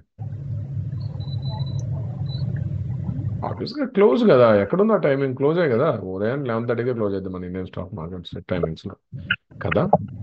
సేమ్ అదే విధంగా రేపు మార్నింగ్ 8 o'clockకి యుఎస్ మార్కెట్స్ క్లోజ్లో ఉంటాయా, ఓపెన్లో ఉంటాయా? సేమ్ అదే విధంగా రేపు మార్నింగ్ 8 o'clockకి యుఎస్ మార్కెట్స్ కూడా క్లోజ్లో ఉంటాయా, ఓపెన్లో ఉంటాయా చెప్పండి. అంతే, రేపు morning 8 o'clock US markets close కదా. సో స్టాక్ ఎక్స్చేంజెస్తో సంబంధం లేకుండా 24/7 మండే టు ఫ్రైడే ప్రపంచంలో ప్రతి కంట్రీ నుంచి మేజర్ ఇండిసెస్ అనేవి ఎలక్ట్రానిక్ ఫార్మేట్లో ఫ్యూచర్స్లో లైవ్ అప్డేషన్ ఉంటుంది. సబ్జెక్ట్ అర్థమవుతుందండి? అంటే ఎక్స్చేంజ్తో సంబంధం లేకుండా, ఎక్స్చేంజ్ ఎలాగో ఓపెన్ క్లోజ్ జరిగింది, స్పాట్ అక్కడే ఉంటుంది. బట్ స్పాట్ బేస్ చేసే ఫ్యూచర్స్ ఇంటర్నేషనల్గా ఎలక్ట్రానిక్ ఫార్మేట్లో ప్రపంచవ్యాప్తంగా ప్రతి కంట్రీ నుంచి మెయిన్ ఇండెక్స్ అనేది okay Monday to Friday electronic ఫార్మేట్లో ప్రపంచవ్యాప్తంగా అప్పటి వరకు ఉన్న ఆ ఎక్స్చేంజ్లో ఉన్న గుడ్ అండ్ బ్యాడ్. ఇప్పుడు సపోజ్ ఇప్పుడు చూడండి, ఇండియన్ మార్కెట్స్ ఆల్ డే. ఇప్పుడు ఇండియన్ మార్కెట్స్ ఉన్నాయా, క్లోజ్ అండి? Indian markets close. బట్ లైవ్లో యూఎస్ ఉందిగా, లైవ్లో యూరోప్ ఉందిగా. బట్ ప్రపంచవ్యాప్తంగా ఇప్పుడున్న క్షణంలో గుడ్ అండ్ బ్యాడ్ అనేది యూఎస్ అండ్ యూరోప్లో కనిపిస్తుంది. మనకు కనిపిస్తుంది కదా, మనకు ఆల్టర్నేటివ్ ఒకటి కావాలిగా. అట్లా ప్రపంచవ్యాప్తంగా ప్రతి కంట్రీలో మెయిన్ ఇండిసెస్ అనేవి ఎలక్ట్రానిక్ ఫార్మేట్లో ఫ్యూచర్స్లో అప్పటి వరకు గుడ్ అండ్ బ్యాడ్ అప్డేట్ తీసుకుంటూ ఉంటాయి కదా. అవి 24/7 ఎలక్ట్రానిక్ ఫార్మేట్ ట్రేడ్స్ కదా. అంటే ఇప్పుడు సపోజ్ ప్రెసెంట్ మన మార్కెట్ క్లోజ్లో ఉంది కదా. అయినప్పటికి కూడా మన ఇండిసెస్ అనేవి Monday to Friday almost 21 hours non స్టాప్గా ట్రేడింగ్ అప్డేట్ అవుతూనే ఉంటాయండి. నేను ముందు ఇంటర్నేషనల్ మార్కెట్ చూపిస్తాను. మండే టు ఫ్రైడే ఎక్స్చేంజ్ యొక్క టైమింగ్స్తో సంబంధం లేకుండా 24/7 ఓకే అంటే 2:30 వరకు అప్డేట్ అవుతాయి. సో ఓకే, ఎలక్ట్రానిక్ ఫార్మేట్లో ప్రతి కంట్రీలో మెయిన్ ఇండెక్స్ ఫ్యూచర్స్ అనేవి అప్డేట్ అవుతుంది. లైక్ చూడండి, ఇప్పుడు సపోజ్ మన చూడండి రేపు మార్నింగ్ కూడా యూఎస్ మార్కెట్ ఇక్కడ లైవ్లో కనిపిస్తుంది. ఇప్పుడు చూడండి, నిక్కీ స్టాక్ ఎక్స్చేంజ్ క్లోజ్ కదా, టోక్యో. ఇప్పుడు మార్కెట్స్ ఇండిసెస్ ఫ్యూచర్స్ కనిపిస్తున్నాయండి. ఇండిసెస్ ఫ్యూచర్స్ ఆయా కంట్రీస్లో ఎక్స్చేంజెస్ క్లోజ్ ఉన్నప్పుడు కూడా 24/7 ఆ ప్రపంచవ్యాప్తంగా గుడ్ అండ్ బ్యాడ్ అనేది ఎలక్ట్రానిక్ ఫార్మేట్లో ఫ్యూచర్స్ రూపంలో అప్డేట్ అవుతూ ఉంటుంది. చూడండి, ఇప్పుడు సపోజ్ నిక్కీ ఉంది చూడండి. యాక్చువల్ నిక్కీ ఇప్పుడు ఓపెన్లో ఉందా, క్లోజ్ అండి? చూడండి, అప్డేట్ అయింది. ఇప్పుడు 36,990 అప్డేట్ అయిందా? అప్డేట్ అవుతుందా? కనిపిస్తుందా అండి బాబు? రేట్ కనిపిస్తుందా? అప్డేట్ చూడండి, 995, 990. యాక్చువల్ టోక్యో స్టాక్ ఎక్స్చేంజ్ ఉందండి. లేదు లేదు యుఎస్ బేస్ చేసి వీళ్ళు మనం ఉన్నప్పుడు. సో రేపు మార్నింగ్ కూడా న్యూయార్క్ స్టాక్ ఎక్స్చేంజ్ ఉంటుందా బాబు? రేపు morning 8 o'clock New York stock exchange trading allow చేస్తాం, క్లోజ్ కదా. బట్ వాళ్ళు కూడా 24/7 ఇక్కడ అప్డేట్ అవుతూ ఉంటాయి, ఇక్కడ అప్డేట్ అవుతూ ఉంటాయి యుఎస్ 30 డౌ జోన్స్. సో ప్రతిరోజు మనం 9 మార్కెట్ ఓపెన్ అయ్యాక చాలా మంది ఏమనుకుంటారు అంటే యూఎస్ మార్కెట్స్ లేవు కదా ఈవినింగ్ 7 o'clock. కాదు బాబు, లైవ్ లో ఉంటాయి. ఈవినింగ్ 7 o'clock ఓపెన్ అయ్యి మిడ్ నైట్ వరకు ట్రేడే క్లోజ్ అవుతే మన లైవ్ లో అప్డేట్ అవుతూ ఉంటాయి ఫీచర్. అది మనకు రిఫ్లెక్ట్ అవుతూ ఉంటుంది, ఆ లైవ్ లో జరిగేది మనకు రిఫ్లెక్ట్ అవుతూ ఉంటుంది. చూడండి నిన్న almost Dow Jones 1 point change పడింది, ఉదయాన్ని మనకు కొట్టారు. డౌ జోన్స్ లైవ్ లో ఏమైందండి ఉదయాన్ని తెలుసా? డౌ జోన్స్ రివర్స్ అయింది, -2.27 ఉండేది మార్నింగ్ బ్యాచ్ చెప్పేటప్పుడు. అది మధ్యాహ్నం మన మార్కెట్ క్లోజ్ అయ్యాక ఆల్మోస్ట్ 0 అయి పాజిటివ్, అందుకే మన మార్కెట్ కూడా 170-180 పాయింట్లు రికవరీ స్టార్ట్ అయింది. So markets early morning close అయితే ఉదయాన్నే మనకు రిఫ్లెక్ట్ అయింది. వన్స్ మన మార్కెట్ ఓపెన్ అయ్యాక నెక్స్ట్ పెరగాల తగ్గాల అది ఏం చూడాలండి? యుఎస్ 30 చూడాలి. అంటే యుఎస్ మార్కెట్స్ లేనప్పటికి కూడా, ఎక్స్చేంజెస్ క్లోజ్ ఉన్నప్పుడు కూడా 24/7 మండే టు ఫ్రైడే ఎక్స్చేంజెస్ లో అంటే ప్లాట్ఫామ్స్ లో, ఎలక్ట్రానిక్ ప్లాట్ఫామ్స్ ఫ్యూచర్స్ అప్డేట్స్ ఉంటుంది. అంటే ఇప్పుడు చెప్పండి, యుఎస్ మార్కెట్ క్లోజ్ అయ్యేటప్పుడు కూడా మన మార్కెట్స్ ఎవరిపైన ఆధారపడి ఉన్నాయండి? యుఎస్ మార్కెట్స్ క్లోజ్ అయ్యేటప్పటికి కూడా మన మార్కెట్స్ ఎవరిపైన ఆధారపడ్డాయండి? Live futures, US live futures మీద ఆధారపడి ట్రేడ్ అవుతాయి. అర్థమవుతుందా? రండి చూపిస్తా. సో ఎలా అయితే యుఎస్ 30 అంటే స్టాక్ ఎక్స్చేంజెస్ ఆ కంట్రీ క్లోజ్ అయ్యేటప్పుడు కూడా లైవ్ లో అప్డేట్స్ ఉందా? మరి ఇండియాకి కూడా ఉంటుందా ఉండదండి? ప్రపంచవ్యాప్తంగా US, Germany, UK, Japan, China అన్ని మార్కెట్స్ కూడా క్లోజింగ్ తో సంబంధం లేకుండా ఎలక్ట్రానిక్ ఫార్మేట్ లో ఫ్యూచర్స్ అప్డేషన్ ఉంది. మరి ఇండియాకి కూడా ఉండాలి కదా. సేమ్ అదే విధంగా ఇండియన్ స్టాక్ ఎక్స్చేంజెస్ యొక్క మెయిన్ ఇండెక్స్ ఏదైతుందో నిఫ్టీ ఫ్యూచర్స్ సింగపూర్ లో ఒకప్పుడు లిస్టింగ్ చేశామండి. సింగపూర్ స్టాక్ ఎస్జిఎక్స్ నిఫ్టీ అనేవాళ్ళం. సింగపూర్ స్టాక్ ఎక్స్చేంజ్ లిస్టింగ్ చేస్తాం. అంటే మన మార్కెట్ క్లోజ్ అయ్యేటప్పుడు ప్రపంచవ్యాప్తంగా ఉన్న గుడ్ అండ్ బ్యాడ్ అని అక్కడ రీట్రీవ్ అయ్యేది, లాస్ ఆఫ్ ప్రాఫిట్ అక్కడ చూపించేది కదా. ప్రెసెంట్ ఎస్జిఎక్స్ నిఫ్టీని మనం ప్రెసెంట్ అహ్మదాబాద్ లో గిఫ్ట్ సిటీలో గిఫ్ట్ నిఫ్టీ కింద మార్చాం. ఓకే, అంటే international players dollar transfer trading కోసం గిఫ్ట్ నిఫ్టీ అనేది ఆల్మోస్ట్ 21 hours పాటు అందుబాటులో ఉంది. అంటే మన మార్కెట్తో సంబంధం లేదు, మన మార్కెట్ ఎలాగో ఆ టైమింగ్స్లో క్లోజ్ అయ్యింది 3:30కి, బట్ వాళ్ళు మాత్రం కంటిన్యూ ట్రేడింగ్ జరుగుతూనే ఉంటుంది. సో ఎలా అయితే యూఎస్ ఫ్యూచర్స్ లైవ్లో 24 అదే ఆల్మోస్ట్ 21 hours ట్రేడ్ అవుతుంటే, మన ఇండియా నుంచి కూడా గిఫ్ట్ నిఫ్టీ అనేది ఒకప్పుడు SGX Nifty, present gift Nifty అనేది ఇండియన్ గిఫ్ట్ సిటీలోనే ఉంది. ఇంటర్నేషనల్ ప్లేయర్ కోసం అందుబాటులో ఉంచారు. మన ఇండెక్స్తో సంబంధం లేకుండా ఎలక్ట్రానిక్ ఫార్మేట్లో ఫ్యూచర్స్ అనేవి ఇంటర్నేషనల్ ప్లేయర్ కోసం ట్రేడ్ అవుతూనే ఉంటాయి కదా. సో ఆ గిఫ్ట్ నిఫ్టీ టైమింగ్స్ ఒకసారి చూసారనుకోండి మైండ్ బ్లాక్ అయ్యింది. గిఫ్ట్ నిఫ్టీ టైమింగ్స్ ఏంటండి? ఉదయం 8 గంటలకు ఓపెన్ అవుతాయండి. చూడండి ఇంతకీ గిఫ్ట్ నిఫ్టీ దేని మీద బేస్ చేసి ఉంది? మన ఒరిజినల్ దీనికి బేస్ ఏదండి? మన నిఫ్టీయా కాదా? గిఫ్ట్ నిఫ్టీ ఏదైతే ఆల్మోస్ట్ 21 hours పాటు ట్రేడ్ అవుతుంది కదా, దానికి బేస్ ఏదండి? నిఫ్టీ, మన నిఫ్టీయే బేస్, నిఫ్టీయే. ఓకే, నిఫ్టీ బేస్ చేసి అది ఫ్యూచర్స్ లాంచ్ చేశారు. రండి, ఉదయాన 6:30కి ఓపెన్ అయ్యింది బాబు. అప్పటికి మన మార్కెట్ ఓపెన్ అవ్వదు. 6:30 నుంచి 3:40 వరకు ఉంటుంది. 3:40 ఫస్ట్ సెషన్ క్లోజ్ అయింది. సెకండ్ సెషన్ 4:35 నుంచి 2:45 లైవ్లో ఉంటుంది. ఇప్పుడు చెప్పండి, మన మార్కెట్ క్లోజ్ కదా బాబు, మన మార్కెట్ ఇప్పుడు క్లోజ్ కదా. ఇప్పుడు చెప్పండి మై ఫ్రెండ్స్, ఇది లైవ్లో ఉందా లేదండి గిఫ్ట్ నిఫ్టీ? బాబు మన మార్కెట్ ఇప్పుడు క్లోజ్ కదా, గిఫ్ట్ నిఫ్టీ లైవ్లో ఉందా లేదండి?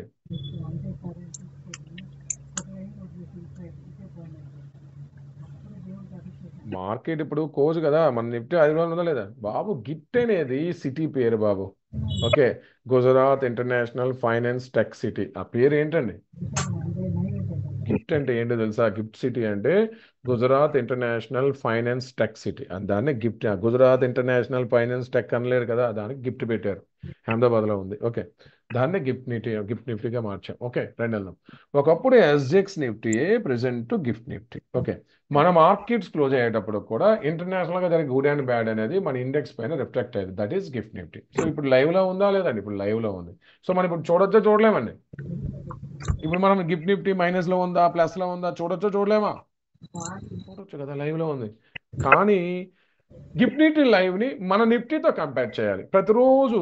రండి చెప్తా ఎగ్జాంపుల్ మీకు. ఇప్పుడు గిఫ్ట్ నిఫ్టీ చూపిస్తా, దానికోసం అఫీషియల్ వెబ్సైట్స్ ఉన్నాయి, మనీ కంట్రోల్ ఉంది, giftnifty.org ఉంది. రండి, సపోజ్ రేపు మార్నింగ్ 8 o'clock వెళ్ళారు. ఏంటంటే రేపు మార్నింగ్ 8 చూడండి, చాలా మంది అనలిస్టులు టీవీల ముందు వచ్చి ఈ రోజు మార్కెట్స్ ప్లస్లో ఉంటాయి, ఈ రోజు మార్కెట్స్ మైనస్లో ఉంటాయి చెప్తా ఉంటారు, గుర్తుందండి?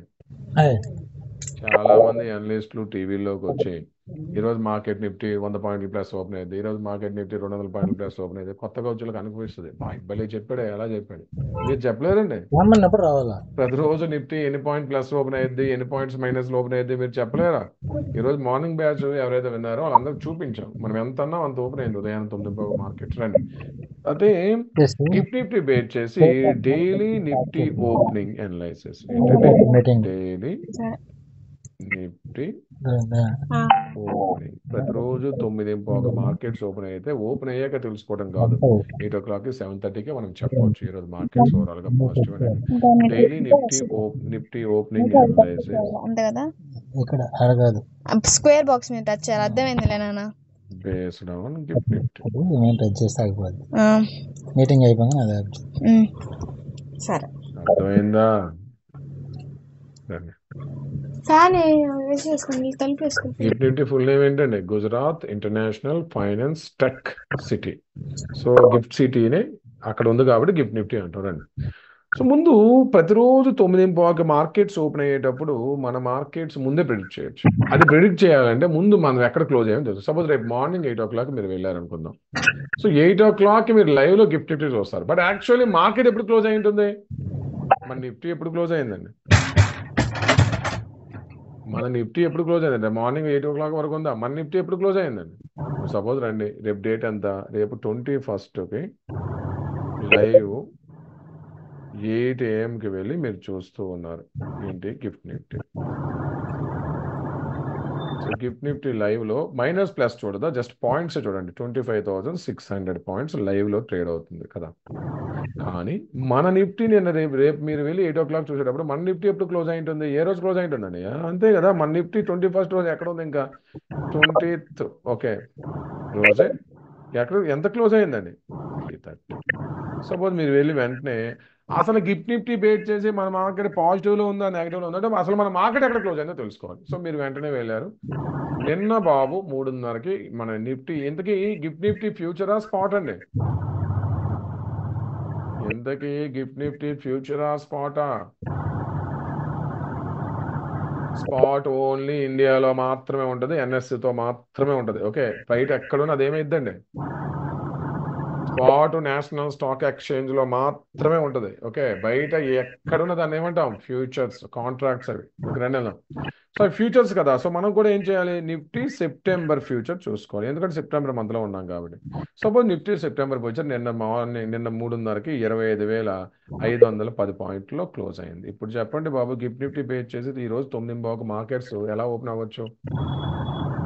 నిన్న మన మార్కెట్ 25,510లో క్లోజ్ అయింది, లైవ్ లో 25,600 ఉంది. ఈ రోజు నిఫ్టీ 9 ఓపెనింగ్ ఏంటి? ప్లస్సా మైనసా?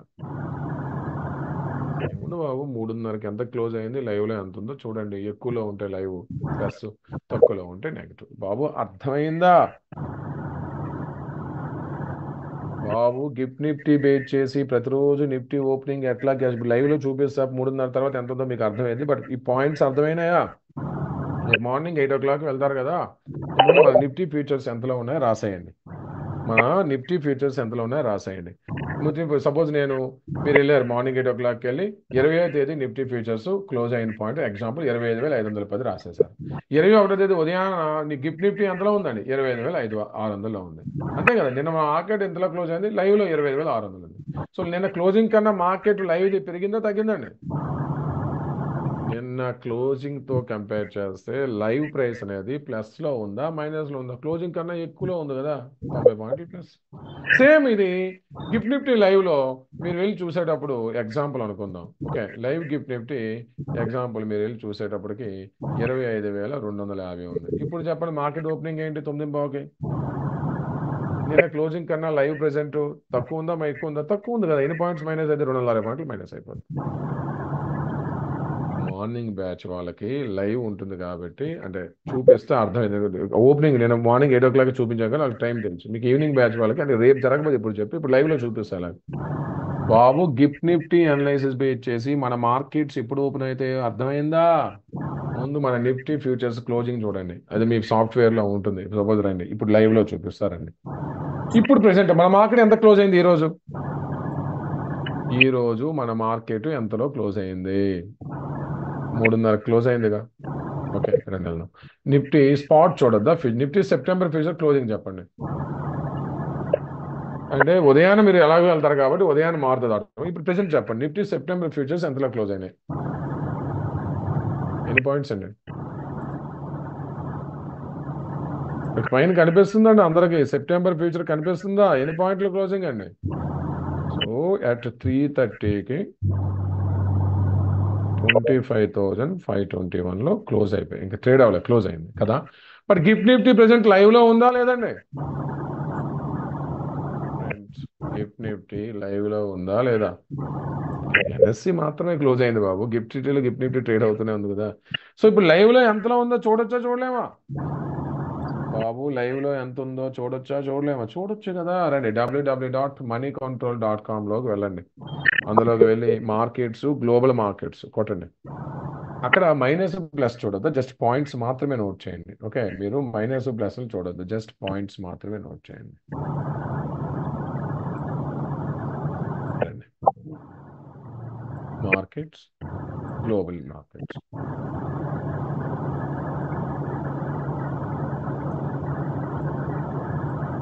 ఉందండి గిఫ్ట్ నిఫ్టీ, చూడండి. లైవ్ అది ఆటోమేటిక్గా లైవ్ అయిపోద్దా? లైవ్ ఉంది చూడండి. రండి, ప్లస్ ఎంత ఉంది మైనస్ ఎంత ఉందో చూడొద్దు, ప్రెసెంట్ ఎంత ఉందో అది రాసేయండి. ఎంతలో ఉందండి ప్రెసెంట్? ఎంతలో ఉంది ఫ్రెండ్స్? అది 25,354. ఎంతలో అండి? 25,354.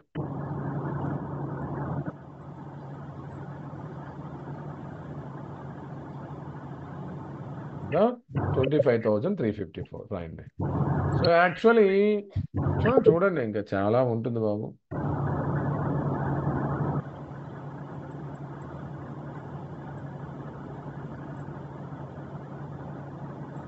ఇక్కడ చూడండి, అసలు మన ఇండెక్స్ ఎంతలో క్లోజ్ అయింది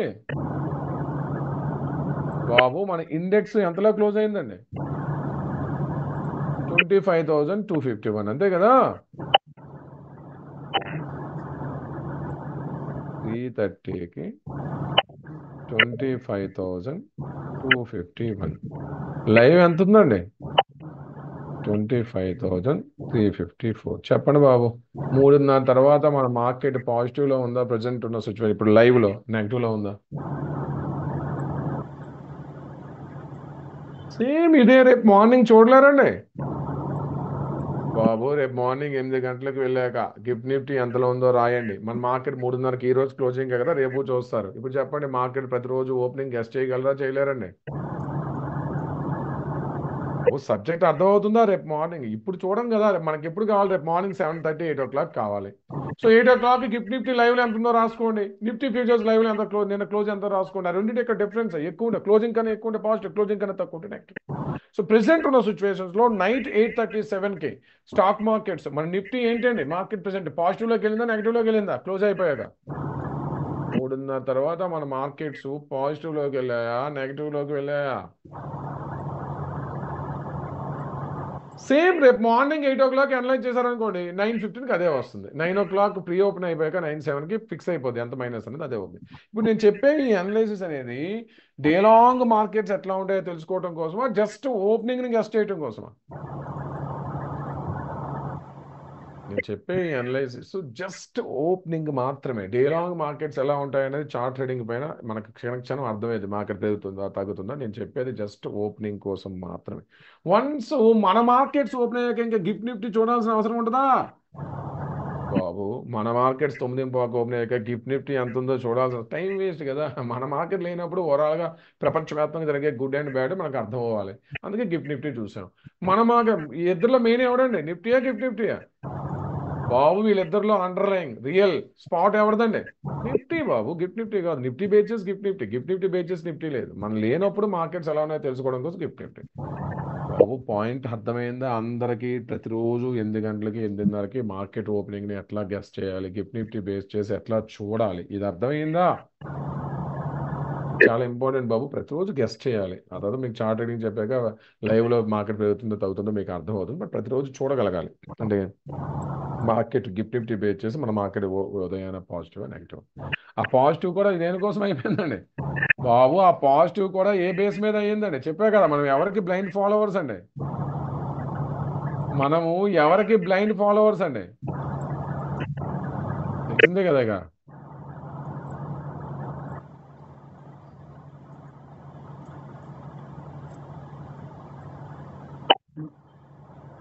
చూడండి యుఎస్. So same. సో ఇప్పుడు చెప్పండి, రేపు మార్నింగ్ 9 మార్కెట్ ఓపెన్ అయ్యిందని ఒక డాగ్వాస్గా యుఎస్ కూడా పాజిటివ్లో ఉందో నెగిటివ్లో ఉందో యుఎస్ ఫీచర్స్ కూడా చూడాలా చూడకూడదు? ఇన్వెస్ట్మెంట్.com ఎట్లా చూడాలి? క్షణం. ఓకే, ట్రేడింగ్ ఎలాగో చేస్తాం చార్ట్ బేట్ చేసి, అప్పుడప్పుడు చూస్తూ ఉండాలి బాబు యుఎస్ ఏమైనా చేంజ్ అవుతుందా. ఎందుకంటే లైవ్లో యుఎస్ మార్కెట్ క్లోజ్ అయ్యేటప్పుడు కూడా మన ట్రేడింగ్ అవర్స్లో యుఎస్ ఫ్యూచర్స్ ఉంటాయి, అవే చెప్తాయి నెక్స్ట్ ఈవినింగ్ ఎలా ఉంటుంది అన్నది. సో ఇది ఎప్పుడు చూస్తూ యా ఫ్రెండ్స్, అందరికి గిఫ్ట్ నిఫ్టీ ఎక్కడికి వెళ్ళి చూడాలి, gift Nifty closing price base చేసి మన నిఫ్టీ పాయింట్స్ ప్రతిరోజు ఉదయాన్నే 8 o'clock ఎట్లా గెస్ చేయాలి, ఈ పాయింట్ అర్థమైందా? అర్థమయ్యా ఫ్రెండ్స్ అందరికి? ఏదైనా డౌట్స్ ఉంటే అడగొచ్చు బాబు.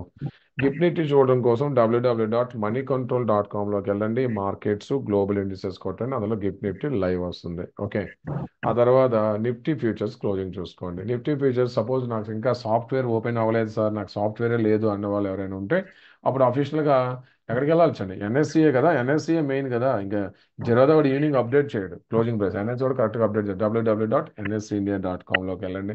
ఓకే, ఆ తర్వాత మై ఫ్రెండ్స్ ఎక్కడ నిఫ్టీ అని కొట్టండి. సో నిఫ్టీ అని కొడితే వాడు డెరివేటివ్స్ అని వేస్తాడు, డెరివేటివ్ టిక్ చేయండి ఫ్యూచర్స్. ఓకే, ఆ తర్వాత ఇందులోకి వెళ్ళి కరెంట్ మంత్ ఏ మంత్లో ఉన్నామండి? ప్రెసెంట్ ఏ మంత్లో ఉన్నాం ఫ్రెండ్స్? జెరోదా వాడు ఎల్టీపీ వేస్తాడు, క్లోజింగ్ ఇవ్వడు, బట్ ఎన్ఎస్సీలో అఫీషియల్ క్లోజింగ్. బట్ రేపు మార్నింగ్కి మీ క్లోజింగ్ జెరోదాలో కూడా అప్డేట్ అవుతుంది రండి. సో నిఫ్టీ సెలెక్ట్ చేయండి, ఆ తర్వాత ఇన్స్ట్రుమెంట్ ఇండెక్స్ ఫ్యూచర్స్ కొట్టండి, ఎక్స్పైరీ డేట్ 26 సెప్టెంబర్ లేటెస్ట్ కదా కొట్టండి రండి. ఇది ఇక్కడ క్లోజింగ్ ప్రైస్ అప్డేట్ చేస్తాడు ఇట్లా. ఓకే, ఓపెన్ హైలో క్లోజ్ ఎంత చూడండి, ఎంతలో క్లోజ్ అయిందండి? జెరోదా వాడు అప్డేట్ చేసింది లాస్ట్ ట్రేడెడ్ ప్రైస్, వీడు క్లోజింగ్ ప్రైస్ ఇచ్చాడు చూడండి. సరే అర్థమవుతుందా? రండి, క్లోజింగ్ ప్రైస్ అప్డేట్ చేశాడు చూడండి, వీడు ఎంతలో క్లోజ్ అయిందండి? 25,247.80 పాయింట్లు. రేపు మార్నింగ్ జెరోదాలో కూడా ఇది వస్తుంది. ప్రెసెంట్ చూడండి 22,251 ఉంది. ఎన్ఎస్సీలో కూడా అది ఉంది, బట్ అదేంటండి 22,200 లేటెస్ట్ క్లోజింగ్ ప్రైస్ అంటే లాస్ట్ ట్రేడెడ్ ప్రైస్. ఆ రెండు యావరేజ్ మీకు వస్తుంది క్లోజింగ్ ప్రైస్ ఎలా వస్తుంది అనేది. So actual closing price 25. So ఎవరికైతే సాఫ్ట్వేర్ లేవో వాళ్ళు ఎక్కడికి వెళ్ళి చూడాలండి క్లోజింగ్ ప్రైస్ కోసం? రేపు మార్నింగ్ వెళ్తున్నారండి, గిఫ్ట్ నిఫ్టీ చూశారు, ఇండియాలో నిఫ్టీ క్లోజింగ్ కావాలి ఇప్పుడు మీకు ఫ్యూచర్స్, ఎక్కడికి వెళ్ళి చూడాలి? సాఫ్ట్వేర్లో ఉంటే సాఫ్ట్వేర్లో యాడ్ చేయండి, దొరుకుతుంది. లేదు అన్నప్పుడు ఎన్ఎస్సీ ఇండియాకి వెళ్ళండి. సాఫ్ట్వేర్ ఉందనుకోండి, నిఫ్టీ ఫ్యూచర్స్ జస్ట్ నిఫ్టీ అని కొడితే వాడే అడుగుతాడు కరెంట్ మంత్ ఫ్యూచర్ యాడ్ చేస్తాడు, సెప్టెంబర్ యాడ్ చేస్తే చాలు, సెప్టెంబర్ నాకు కనిపిస్తుంది. అర్థమైందా? సో ఎవరికైతే సాఫ్ట్వేర్స్ ఇంకా ఓపెన్ అవ్వలేదు, బ్రోకింగ్ అకౌంట్స్లో వాళ్ళ ఎన్ఎస్సీ ఇండియాకి వెళ్ళి చూసుకుంటే సరిపోతుంది. జస్ట్ ఆ closing price live price difference తీసుకోండి బాబు, అదే ప్లస్ ఆర్ మైనస్ ఓపెన్ అయింది. ఫ్రెండ్స్ అర్థమైందండి అందరికీ?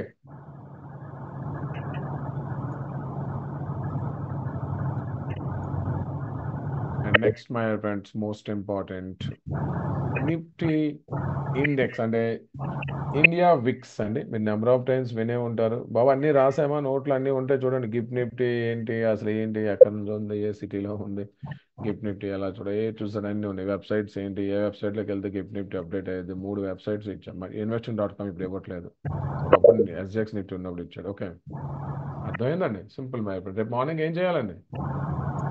ఆల్రెడీ క్లాస్ చెప్పాం కదా, రేపు మార్నింగ్ ఏం చేయాలి ఒకసారి?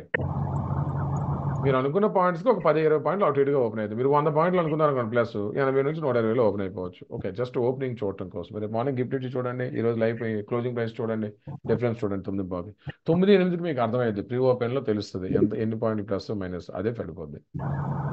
And next my friends, what is India VIX? India volatility index అండి. చాలా మంది ఈ మధ్య విక్స్ బేస్ చేసి ట్రేడింగ్ చేస్తా ఉన్నారు. బీ కేర్ఫుల్ మై ఫ్రెండ్స్, దయచేసి విక్స్ అనాలిసిస్ చేయొద్దండి. 1993లో యుఎస్లో ఫస్ట్ ఇంట్రొడ్యూస్ చేశారు వాలటాలిటీ ఇండెక్స్ అని, అదే మనం 2008లో స్టార్ట్ చేసామండి ఇండియా విక్స్ అని. చాలా మంది దీనిపైన అనాలిసిస్ ఇస్తున్నారు. ఇండియా విక్స్ ఎక్కువ ఉంటే బాగుంటుంది, తక్కువ ఏం ఉండదు, ఏం అవ్వదు మై ఫ్రెండ్స్. సింపుల్ లాజిక్ అండి.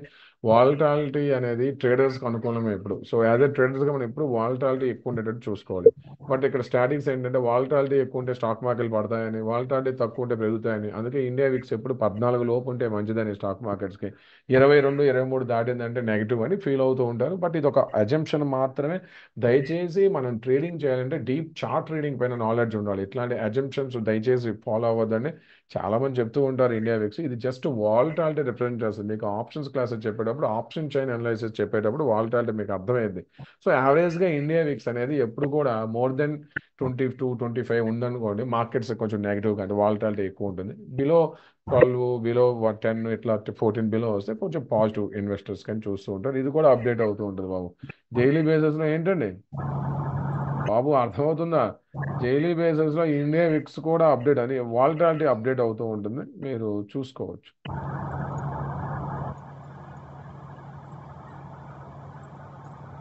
ఈ చార్ట్ ఏడు అన్ని చూసుకోవచ్చు.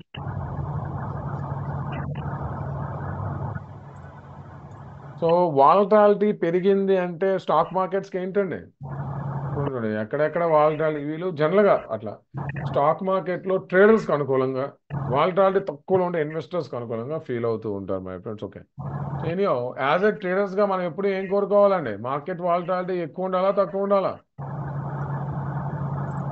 ట్రేడర్స్గా మార్కెట్ వాలటాలిటీ ఏముండాలండి?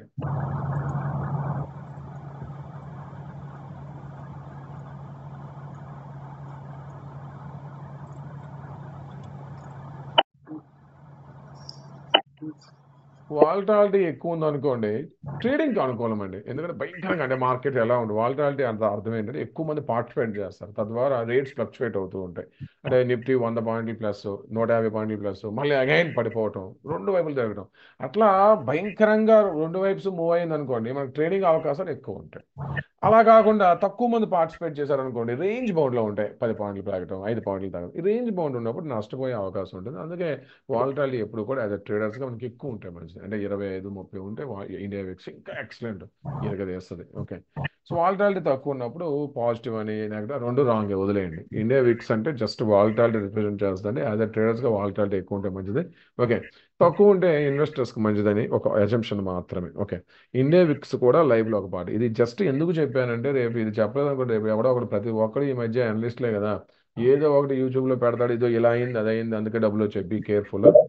అట్లా రావు. ఏదో 100 టైమ్స్లో ఒక 10 టైమ్స్ తగులుతూ ఉంటాయి ఇట్లా. సో ఇండియా విక్స్ మీద ట్రేడింగ్, లేదంటే ఎఫ్ఐఎస్ అమ్మారని అమ్మేయటం, డిఎస్ కొన్నారని కొనేయటం, ఇవన్నీ అజంప్షన్స్ అండి. జస్ట్ అనుకోవడానికే తప్ప కంటిన్యూస్గా ఆ ప్రాసెస్ అనేది కంటిన్యూ అవ్వదు. ఓకే, ఇదంతా అజంప్షన్. ఇండియా విక్స్ వల్ల కూడా కొంత అనలైజర్ రిలీజ్ అయ్యింది, ఎఫ్ఐఎస్ డిఎస్ డేటా మీద కూడా కొంత అనలైజర్ రిలీజ్ అయ్యింది. బట్ అదే బేస్ కాదు. మనం బేస్ అనేది ఇంకో దానిపైన తీసుకుంటూ డీప్ ట్రేడ్ చేస్తాము. ట్రేడ్ చేసేటప్పుడు ఇవన్నీ ఒక అజంప్షన్ కింద, ఒక అంచనాల కింద, యాడ్-ఆన్స్ కింద తీసుకుంటాం, అంతే తప్ప ఇదే మెయిన్ కాదు. Okay, that's very important. Okay, yeah బాబు, ఈరోజు క్లాస్ అర్థమైందా?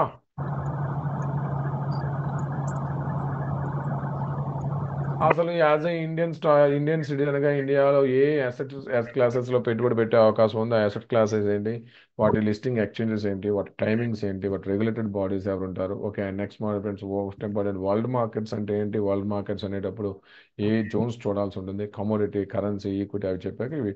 అండ్ నెక్స్ట్ ఇండియాలో ప్రతిరోజు 9:15కి మార్కెట్స్ ఓపెన్ అయ్యేటప్పుడు నిఫ్టీ అనాలిసిస్ బేస్ చేసి నిఫ్టీ ఓపెనింగ్ ఎట్లా గెస్ట్ చేయాలి. బ్యాంక్ నిఫ్టీ ఓపెనింగ్ గెస్ట్ చేయొచ్చండి.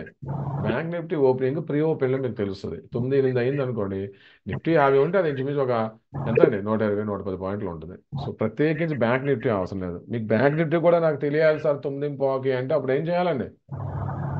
నాకు బ్యాంక్ నిఫ్టీ కూడా తెలియాలి 9:15కి ఎలా ఓపెన్ అవుతుంది అంటే 9-8 చూడండి, బ్యాంక్ నిఫ్టీ కూడా నిఫ్టీ 50 పాయింట్లు, ఒక 120 పాయింట్లు, 110 పాయింట్లు అప్డేట్ అయ్యింది. ఓకే, అర్థమైందా బాబు? గిఫ్ట్ నిఫ్టీ అనేది మన మార్కెట్స్ లేనప్పుడు ప్రపంచవ్యాప్తంగా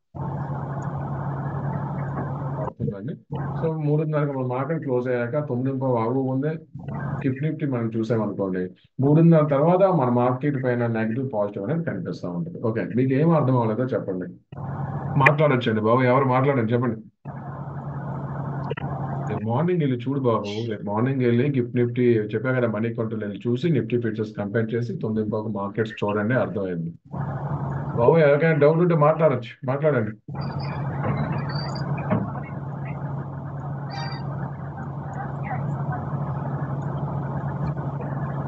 క్లాస్ అయ్యిందండి, ఏమైనా డౌట్స్ ఉంటే మాట్లాడండి, చాట్ బాక్స్ ఆపండి, మాట్లాడండి. సార్ గుడ్ ఈవినింగ్ అండి. చెప్పండి. ప్రవీణ్ కాదు సార్, మీరు ఇంతకుముందు స్టార్టింగ్ లో ఈ వేరే రంగాలకి బయట యొక్క ఎఫెక్ట్ ఉంటుంది, ఈ స్టాక్ మార్కెట్ కి ఎలాంటి ప్రభావం ఉండదు, ఓన్లీ మన టాలెంట్ పైనే ఎవరి దగ్గర ఆధారపడాల్సిన అవసరం ఉండదు, మీ ఓన్ నాలెడ్జ్. అదే ఎస్ ఎస్ సేమ్ సేమ్. కాకపోతే నేను అంటే నేను చాలాసార్లు విన్నది ఏంటంటే ఈ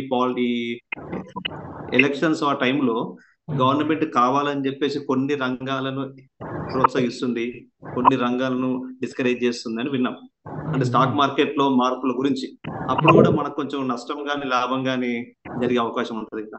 ఏదైనా సరే మన దగ్గర అనలైజెస్ ఉంటుందండి. ఈ రోజు మార్కెట్ లైవ్ లో పెరుగుతుందంటే మీకు ఆ చార్ట్స్ పక్కా చెప్తాయండి పెరుగుతుంది తగ్గుతుంది. ఆల్ ఆఫ్ సడన్ జరిగే బ్రేకింగ్ న్యూస్ తప్పించి మెజారిటీగా అనలైజెస్ మీద జరిగింది. ఓకే, ఎలక్షన్ ఎస్ మీద ఎస్. గవర్నమెంట్ లైవ్ చేస్తాయి ఇవి చేస్తాయి అని రూమర్స్ ఫ్రెండ్స్. ఓకే, ఏ కంట్రీ కూడా తమ దేశం కరోనాశం అవ్వాలని కోరుకోరు. Okay, first rule. ఓకే, మన వాళ్ళు చెప్తున్నాడు ఎలక్షన్స్ ముందు పెంచేసారు తర్వాత తగ్గించలే. జస్ట్ ఎలక్షన్స్ ఎస్ ముందు ఎగ్జిట్ పోల్ వచ్చిందండి, ఎగ్జిట్ పోల్ పెరుగుతాయని చెప్పారు. చాలా మంది కాల్స్ కొనుక్కొని అమ్మలేదు. యాక్చువల్ రిజల్ట్స్ అంత అనుకున్న మంది రాలేదు, అందుకే ఒక్క రోజు పడ్డాయి. ఆ తర్వాత మళ్ళీ మార్కెట్స్ ఏమైనాయండి. అంటే గవర్నమెంట్స్ ఎలా ఉన్నప్పుడు కూడా ఇండియన్ ఎకానమీ పైన అవుట్లుక్ ఏముందండి, పాజిటివ్ నెగిటివ్ అండి. మంచిగా పాజిటివ్ ఉంది. ఉంచండి, ప్రాబ్లం ఏముంది. ఎవడో ఏదో చెప్తే ఉమ్. మనకి ఎందుకండి, మస్తు చెప్తారు చెప్పేవాళ్ళు. అదే అదే. చెప్పేవాళ్ళు మస్తు చెప్తారండి, ఎవరి మాట వినాలి మనం. సో గత ఉమ్. హిస్టరీ ఏం చెప్తుంది, every year on year Indian growth story ముందుకు వెళ్తున్నాయి. 18%, 20% కాంపౌండింగ్ అవుతూ వెళ్ళిపోతున్నాయండి ఇండియన్ ఇండిసెస్. ఓకే, క్యారీ చేయండి. ఉమ్. అలా అని పడవండి, మార్కెట్స్ పడవంటారా? మార్కెట్స్ పడతాయి, మళ్ళీ 20,000 రావచ్చు, 18,000 రావచ్చు. వచ్చేటప్పటికి కూడా లాంగ్ రన్ లో మళ్ళీ అగైన్ ఏంటండి అది,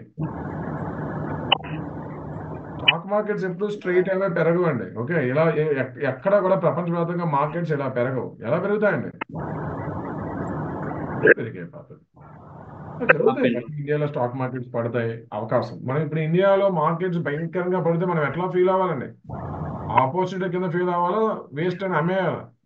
అవకాశంగా ఫీల్ అవ్వండి. ఎందుకంటే ఇండియాలో ఇండియన్స్ ఇండియా కోసం అర్థం అవ్వట్లేదు, అదే ప్రాబ్లం.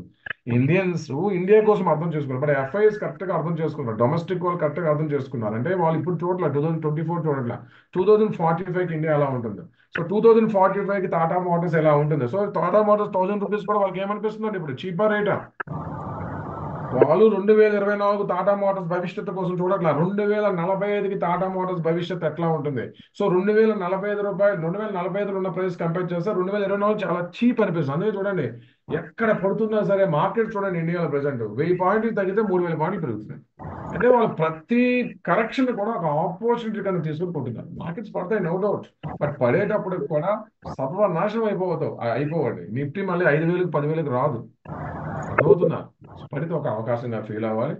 ఇన్వెస్ట్మెంట్స్కి అయితే ప్రాబ్లం లేదు. ట్రేడింగ్కి ఎలాగో డైలీ బేసిస్ లో చార్ట్స్ చూస్తాం కాబట్టి మీకు ఏమి ఇబ్బంది ఉండదు. రెండవది సార్, ఇప్పుడు ఇంకొకటి నేను ఏం విన్నానంటే అది రూమర్ కావచ్చు. ఈ ముంబైలో కొంతమంది పీపుల్ కూర్చొని కొన్ని సందర్భాల్లో దీన్ని మానిటర్ చేస్తారు అని కూడా విన్నాం. అది ఎప్పటికీ జరిగిద్ది కదా, 1,00,000 మంది పార్టిసిపేట్ చేసేటప్పుడు ఎవరికి దమ్ము ఉంటుందో వాడు ఎలాగో చేస్తారు. అది వినాల్సిన అవసరం లేదు, జెన్యున్ అది. అదే అదే. ఏముందండి, ఇది అక్కడ ఓకే వ్యాపారం సార్. జరుగుతుంది. అక్కడ చూడండి, 1,00,000 మంది ట్రేడింగ్ వస్తున్నారు. ఎవడు ఎక్కువ పెడతాడో వాడే తోపు. మరి మీకు వస్తుంది రేపు బల్క్ డీల్స్ అని. ఏమి విన్నా ఏం చేసినా సరే కరెక్ట్గా వెళ్ళిపోతాయి, ప్రాబ్లం ఏం లేదా. ముంబైలో కొంతమంది కూర్చొని చేయడానికి ఇది 90s కాదండి. ఓకే, 2024 అన్ని ఇంటర్నేషనల్ సంస్థలు వచ్చేసాయండి. ఇంకా ముంబైలో కొంతమంది కూర్చునే స్టేజ్ దాటిపోయింది ఇండియా. ఓకే, అర్థమైందండి. ఎస్ సార్, థ్యాంక్ యూ అండి. అది అప్పుడండి 90s, ఇప్పుడు అంత స్టేజ్ లేదు. ఓకే, ఇంటర్నేషనల్ ఇన్స్టిట్యూషన్స్ భయంకరంగా ఫీడింగ్ చేశాయండి మనీ ఇండియాలో. సో ఇంకా ముంబైలో కూర్చుంటూ ఆపరేట్ చేసే స్టేజ్ ఎవరికి లేదు ఇండియాలో. చేస్తారు, కొన్ని స్టాక్స్ చేస్తారు తప్ప ఇండెక్స్ చేస్తారు, స్టీన్ ఇప్పుడు ఎవరికి లేదు. బాబు ఇంకా ఎవరికైనా డౌట్స్ ఉన్నాయా? ఈరోజు క్లాస్ పైన డౌట్స్ ఉన్నాయండి?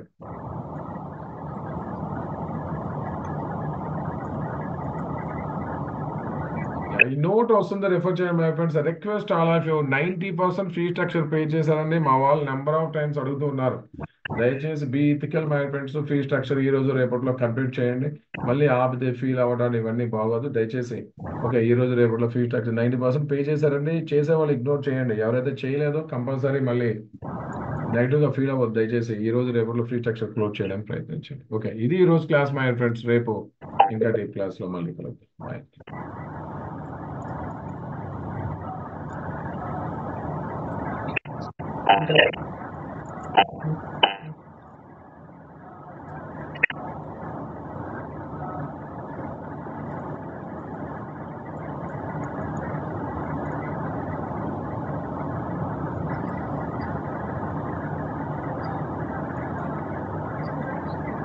Recording